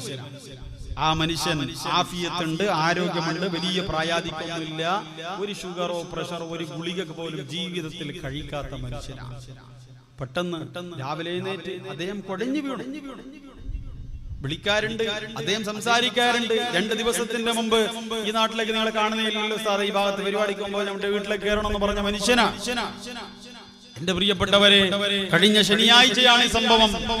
നല്ല ആഫിയത്തും ആരോഗ്യവും നല്ല നിലക്കുള്ള കൂവത്തുമുള്ള മനുഷ്യൻ കുഴഞ്ഞു വീണു. പെട്ടെന്ന് ഒരു ആരോഗ്യ പ്രശ്നമില്ല, ചെറിയൊരു തലകറക്കാണ്. മംഗലാപുരം ഹോസ്പിറ്റലിലേക്ക് അദ്ദേഹത്തെ കൊണ്ടുപോയി. എന്റെ പ്രിയപ്പെട്ടവരെ, നോക്കുമ്പോ 6 ബ്ലോക്കാണ് അദ്ദേഹത്തിന്റെ ശരീരത്തിലുള്ളത്. 6 ബ്ലോക്ക്. 1 മണിക്കൂർ കൊണ്ട് അയാൾ മരിച്ചുപോയി. ഇന്ന് 6 അടി മണ്ണിലാണ്. അദ്ദേഹത്തിന്റെ മകൻ വലിയ വന്നം പുലർത്തുന്ന മോനാണ് മുഹമ്മദ് എന്ന് പറയുന്ന സഹോദരൻ. എപ്പോഴും അന്വേഷിക്കും, കാര്യങ്ങൾ അന്വേഷിക്കും. അതാണ് യഥാർത്ഥ സ്നേഹം എന്ന് പറഞ്ഞാൽ. മഹല്ലുണ്ടാവുമ്പോൾ മാത്രമല്ല അല്ലെ, മഹല്ലുണ്ടാവും ഭയങ്കര, ഒരാൾ പൂജിക്കാനും കൊമ്പിടാനും ഭയങ്കര മുത്താനും കെട്ടിപ്പിടിക്കാനൊക്കെ ഉണ്ടാവും. പോയാലും ആ ബന്ധമുണ്ടെങ്കിലാണ് അത് യഥാർത്ഥ ബന്ധം എന്ന് പറയുന്നത്. നല്ല ബന്ധമാണ്, വിളിക്കാറുണ്ട്. അന്ന് അദ്ദേഹത്തിന്റെ സംസാരത്തിനിടയിൽ അദ്ദേഹത്തിന്റെ ശബ്ദമിടറി. ഞാൻ ചോദിച്ചു, എന്താ വല്ലാത്ത ഫീലിംഗ് ആണല്ലോ. അയാൾ പറഞ്ഞു, ഉസ്താദേ എന്റെ ഉപ്പ മരിച്ചുപോയി. ആലോചിച്ച് നോക്കിയേ, വലിയ പ്രായമില്ല, ഒരു ആരോഗ്യ പ്രശ്നമില്ല, ആഫിയത്തുള്ള ആരോഗ്യമുള്ള ഖുവത്തുള്ള ഒരു മനുഷ്യന്റെ മരണകഥയാ ഞാൻ പറഞ്ഞത്. മുട്ടത്തോടിയിലുള്ള എന്റെ പ്രിയപ്പെട്ട സഹോദരങ്ങളെ, ഈ സദസ്സിലുള്ള ഒരാൾ ഇന്നത്തെ രാത്രിയെങ്ങാനും മരിച്ചു പോയാൽ, അല്ലാഹുവേ പടച്ചവനെ, നാളെ മുട്ടത്തോടി പള്ളിയുടെ ഖബറിന്റെ ഉള്ളിൽ നീ കിടക്കുമ്പോ എന്ത് സഹോദരാ നിനക്ക് നിന്റെ റബ്ബിനോട് പറയാനുള്ളത്? നിന്റെ പ്രിയപ്പെട്ട ഭാര്യയുണ്ടല്ലോ, ഇന്നത്തെ രാത്രി നിന്നെ കിടന്നുറങ്ങാൻ നിന്റെ ബെഡ്റൂമിൽ അനുവദിക്കുന്നില്ല. നാട്ടുകാർക്ക് എല്ലാവർക്കും വിവരം വിളിച്ചു പറഞ്ഞു. അല്ലാഹുവേ പടച്ചവരെ, അങ്ങനെ വിവരം അറിയിച്ചുകൊണ്ട് പടച്ച റബ്ബേ, മുട്ടത്തോടി മഹല്ല് നിവാസികൾ നിന്റെ വീടിന്റെ മുറ്റത്തേക്ക് ഒഴുകിയെത്തുകയാണ്. നിന്റെ വീടിന്റെ മുൻവശത്ത് കിടത്തിയ മയ്യത്ത് കാണുകയാണ്. 6 മണിക്കൂറുകൾ 7 മണിക്കൂറുകൾ കഴിയുമ്പോ നിന്റെ ശരീരത്തെ നല്ലവണ്ണം കുളിപ്പിച്ചുകൊണ്ട് പടച്ച റബ്ബേ, നിന്നെ കഫൻ ചെയ്ത് ഈ പരിശുദ്ധ പള്ളിപ്പറമ്പിലേക്ക് കൊണ്ടുവരുമ്പോ, സ്വത്തുള്ള സമ്പാദ്യമുള്ള വരുമാന മാർഗങ്ങളുള്ള നിനക്ക് നിന്റെ ഭാര്യ മക്കള് തരുന്ന സമ്മാനം 350 രൂപയുടെ കഫംപുട മാത്രമാണ്. 350 രൂപയുടെ കഫംപുടയിൽ നിന്ന് പൊതിഞ്ഞുകൊണ്ട് ഈ പരിശുദ്ധ പള്ളിപ്പറമ്പിൽ വെച്ചാൽ, എന്റെ പ്രിയപ്പെട്ട മുട്ടത്തോടി നിവാസികളെ, നമ്മൾ ഉണ്ടാക്കിയ സമ്പത്ത് ആർക്കാ പോകുന്നത്? നമ്മൾ ഉണ്ടാക്കിയ ആധിക്യങ്ങൾ ആരുടെ കയ്യിലാ? അല്ലാഹുവിന്റെ പരിശുദ്ധ ലോകത്ത് ആരാരുമില്ലാത്ത ഒറ്റപ്പെട്ട ഭവനത്ത് കിടക്കുമ്പോ 3ഉം 40ഉം കടിച്ച് നമ്മളെ മറന്നു പോകുന്ന മക്കളും ഭാര്യയും കുടുംബവും ഉണ്ടല്ലോ. അവർക്ക് വേണ്ടി ജീവിതം മുഴുവനും പാടുപെട്ടുകൊണ്ട് സഹിച്ച ദ്വാരങ്ങള്, ത്യാഗങ്ങള്, ചോര നീരാക്കിയ വിയർപ്പിന്റെ ഗന്ധത്തിന്റെ ഒരു ഇത്തിരി അല്ലാഹുവിന്റെ പള്ളിക്ക് കൊടുത്താൽ, മോനെ മരിക്കുമ്പോ നിന്റെ സമ്പത്ത് പറയുകയാണ്, ഞാൻ വരാം, ഖബർ വരെയല്ല ഏതറ്റം വരെ വേണമെങ്കിൽ ഞാൻ വരാം എന്ന് പറയുന്ന സമ്പത്താക്കി മാറ്റാൻ എന്റെ പ്രിയപ്പെട്ടവരെ നമ്മെ കൊണ്ട് കഴിയണം. അല്ലാഹു തൗഫീഖ് ചെയ്യട്ടെ, അല്ലാഹു തൗഫീഖ് ചെയ്യട്ടെ. അത് പറയാം, ആ ധൈര്യം യേശുക്ക് പൈസ കൊടുത്തവനെ, ആ ധൈര്യത്തോട് നിന്റെ പൈസ പറയും. നിന്റെ പരിശുദ്ധമായ പള്ളിയുടെ കവാടത്തിന്റെ കൊടുത്തവന്, ഈ പള്ളിയുടെ പുനർനിർമ്മാണത്തിന്റെ ഏതെങ്കിലും ഒരു വാക്കിൽ, ഏതെങ്കിലും ഒരു പ്രവൃത്തിയിൽ നീ പങ്കാളിയായിട്ടുണ്ടോ? എന്നാൽ നിനക്കത് ആഖിറത്തിലും ഖബറിലും മുതൽ കൂട്ടാവുന്ന ഒരമലാണ്. അല്ലാഹു അങ്ങനെ ആക്കി തരട്ടെ, അല്ലാഹു അങ്ങനെ ആക്കി തരട്ടെ നമ്മുടെ സമ്പാദ്യത്തെ. എന്റെ പ്രിയപ്പെട്ടവരെ, 2 ഭാര്യമാരും കൈവടിയുകയാണ്. 4ാമത്തെ ഭാര്യ, 3ാമത്തെ ഭാര്യ കൈവടിയുമ്പോ നീ ചോദിക്കുകയാണ് നിന്റെ 2ാമത്തെ ഭാര്യയോട്. എല്ലാരും കൈവടിഞ്ഞു, എല്ലാരും പോവാൻ ചോദിക്കുകയാണ്. ആരോട്? 2ാമത്തെ ഭാര്യയോട് ചോദിക്കുകയാണ്, പ്രിയപ്പെട്ടവളെ ഒന്ന് വരുവോ? ആരാരുമില്ലാതെ ഒറ്റപ്പെട്ട് കിടക്കുന്ന മണ്ണറകൂടിന്റെ അകത്തളത്തിന് കിണയായി തുണയായി നിൽക്കാൻ, എന്നെ സമാശ്വസിപ്പിക്കാൻ, എന്നെ സാന്ത്വനിപ്പിക്കാൻ കടന്നു വരുവോ എന്ന് പ്രിയപ്പെട്ടവളെ എന്ന് ചോദിക്കുമ്പോ നിന്റെ 2ാമത്തെ ഭാര്യ പറയുന്ന മറുപടി എന്തെന്നറിയോ? പ്രിയപ്പെട്ടവരെ, ഞാൻ വരാം, ഞാൻ വരാം പ്രിയപ്പെട്ടവരെ, പക്ഷേ ഖബറിന്റെ ഉള്ളിലേക്ക് വരാൻ എന്നെ കൊണ്ട് കഴിയില്ല. ഖബറിന്റെ മുകൾ ഭാഗത്ത് നാട്ടപ്പെടുന്ന മീസാൻ കല്ലിന്റെ ചാരത്ത് വരെ വേണമെങ്കിൽ ഞാൻ വരാം. ഖബറിന്റെ മുകൾ ഭാഗത്ത് നാട്ടപ്പെടുന്ന മീസാൻ കല്ലിന്റെ ചാരത്ത് വരെ വേണമെങ്കിൽ ഞാൻ വരാം. ഖബറിന്റെ ഉള്ളിലേക്ക് എനിക്ക് വരാൻ കഴിയില്ല. ആരാ പറയുന്നത്? നിന്റെ പ്രിയപ്പെട്ട 2ാമത്തെ ഭാര്യ പറയാം. ആലോചിച്ച് നോക്കിയാൽ ആരാണ് എന്റെ പ്രിയപ്പെട്ടവരെ? നിന്റെ പ്രിയപ്പെട്ട 2ാമത്തെ ഭാര്യ. ഖബറിന്റെ ഉള്ളിലേക്ക് എന്നെ കൊണ്ടുവരാൻ കഴിയില്ല, പള്ളിപ്പറമ്പ് വരെ വരാമെന്ന് പറയുന്ന നിന്റെ 2ാമത്തെ ഭാര്യ ആരാ? നിന്റെ പ്രിയപ്പെട്ട ഭാര്യ മക്കളാണ്. നിന്റെ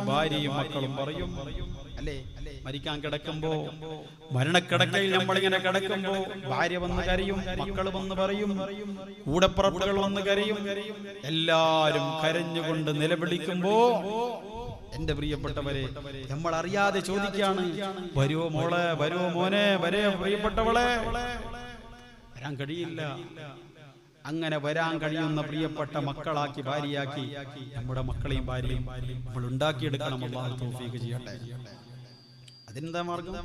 അവരെ നല്ല രീതിയിൽ വളർത്തുക, വളർത്തേണ്ടതുപോലെ വളർത്തുക, പടച്ചോന്റെ ദീനിബോധം അവർക്ക് ഉണ്ടാക്കി കൊടുക്കുക.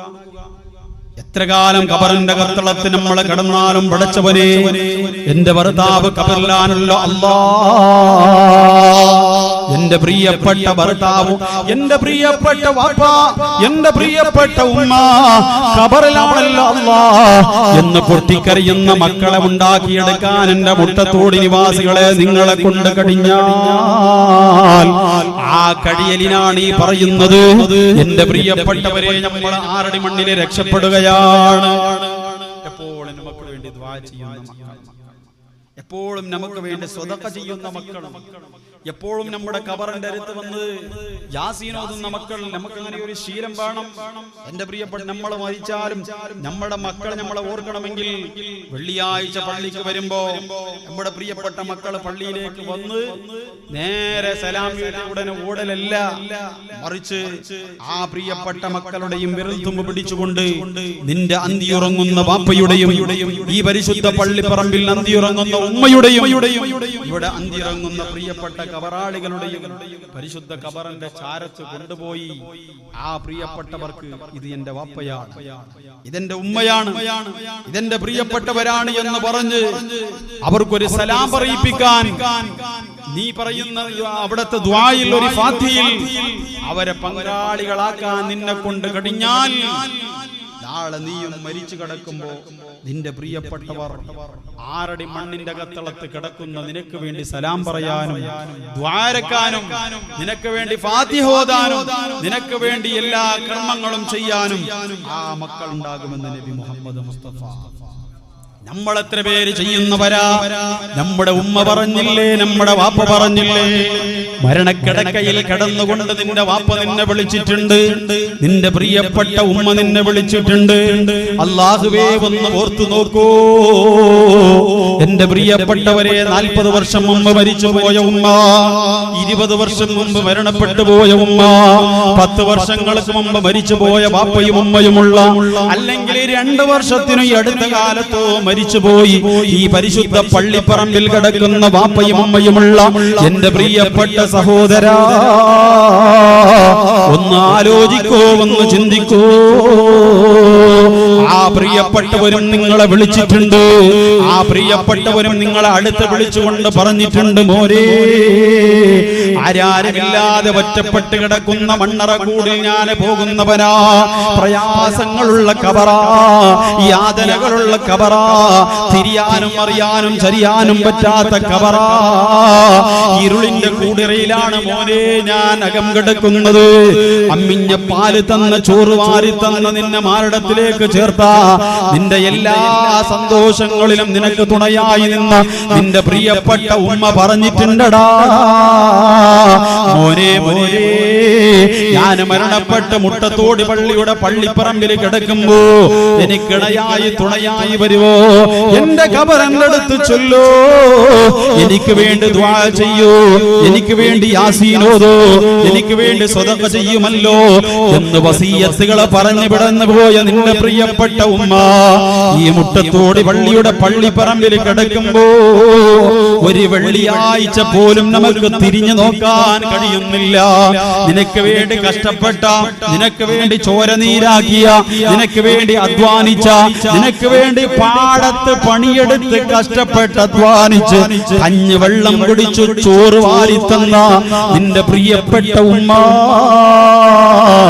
2 ജീവനെ ഒന്നായി കണ്ട നിന്റെ പ്രിയ പ്രിയപ്പെട്ട ഉമ്മ, നിനക്ക് വേണ്ടി കഷ്ടപ്പാടുകളുടെ തീച്ചൂളകളെ സഹിച്ച നിന്റെ വാപ്പ, നിനക്ക് വേണ്ടിയല്ലേ ആ വാപ്പയുടെ കവിളൊട്ടിയത്, നിനക്ക് വേണ്ടിയല്ലേ ആ വാപ്പാന്റെ കൈത്തരിപ്പായത്, നിനക്ക് വേണ്ടിയല്ലേ ആ വാപ്പാന്റെ യൗവനവും ബാല്യവും മുഴുവനും തീർത്ത് കളഞ്ഞത്, നിനക്ക് വേണ്ടിയല്ലേ നിന്റെ കാര്യത്തിൽ ടെൻഷൻ അടിച്ചുകൊണ്ടല്ലേ നിന്റെ വാപ്പയുടെയും ഉമ്മയുടെയും മുടി നിരച്ചു പോയത്, നിനക്ക് വേണ്ടിയല്ലേ നാട് വിട്ടുകൊണ്ട് ഭാര്യ മക്കളെയും കുടുംബത്തെയും വിട്ടകന്നുകൊണ്ട് പ്രവാസ ലോകത്തും അന്യനാടുകളിലും ആ വാപ്പയും പ്രിയപ്പെട്ടവരും ജീവിച്ചു പോയത്. പക്ഷേ മറന്നില്ലേ, ചുണ്ടുചുകന്ന ഭാര്യ വരുമ്പോ, ആരോഗ്യമുള്ള മക്കള് കിട്ടുമ്പോ അവർക്ക് വേണ്ടിയാണ് 24 മണിക്കൂറിന്റെ ജീവിതം, അവർക്ക് വേണ്ടിയാണ് സ്വത്തും സമ്പാദ്യവും മുഴുവനും, അവർക്ക് വേണ്ടിയാണ് കെട്ടിവെക്കല്, അവർക്ക് വേണ്ടിയാണ് എല്ലാ കാര്യങ്ങളും ചെയ്യല്. മരണപ്പെട്ടി പരിശുദ്ധ ഖബറിന്റെ അകത്തളത്ത് കിടക്കുന്ന ഉമ്മയും വാപ്പയും മറന്നുപോയ മുസ്ലിമേ, ആ വാപ്പയും ഉമ്മയും മരിക്കുന്ന സമയത്ത് നിങ്ങളോട് പറഞ്ഞിട്ടുണ്ട്, മോനെ ഖബറിന്റെ അരികിൽ വരണമടാ, എനിക്ക് വേണ്ടി ദുആ ചെയ്യണമടാ, എനിക്ക് വേണ്ടി പൊട്ടിക്കരണമടാ, എനിക്ക് വേണ്ടി സ്വതക്ക ചെയ്യണമടാ, എനിക്ക് വേണ്ടി ദ്വാരക്കണമടാ, എന്റെ ഖബറിന്റെ അരികിൽ വന്ന് നീ സലാം പറയണമടാ.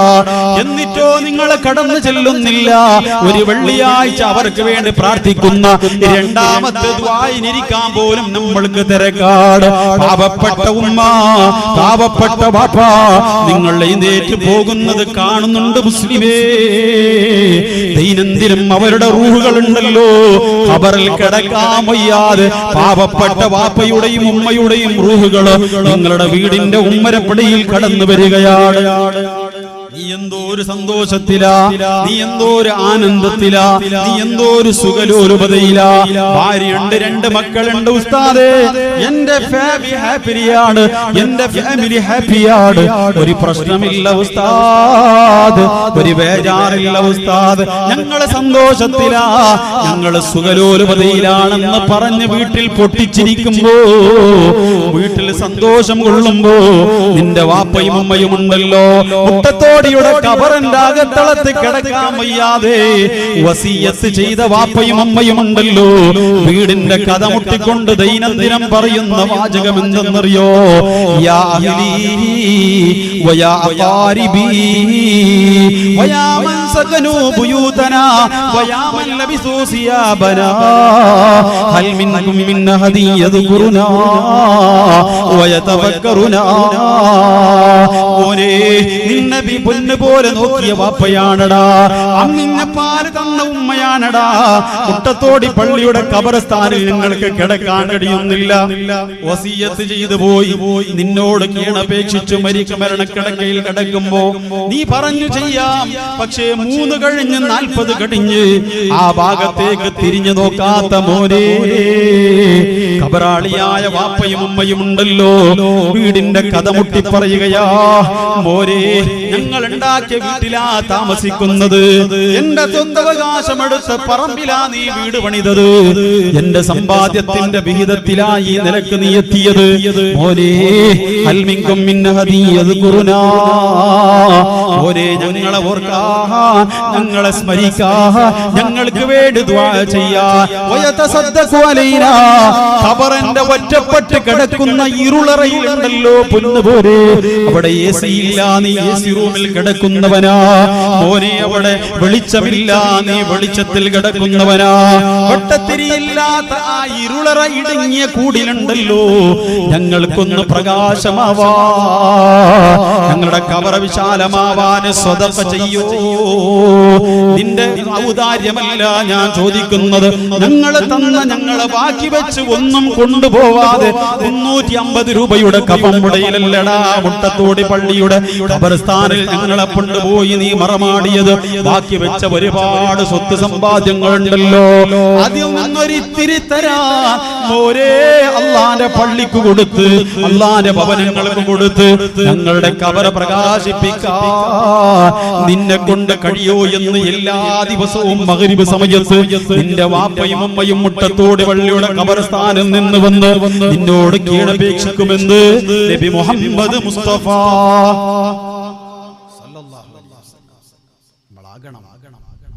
അങ്ങനെ ആയാലേ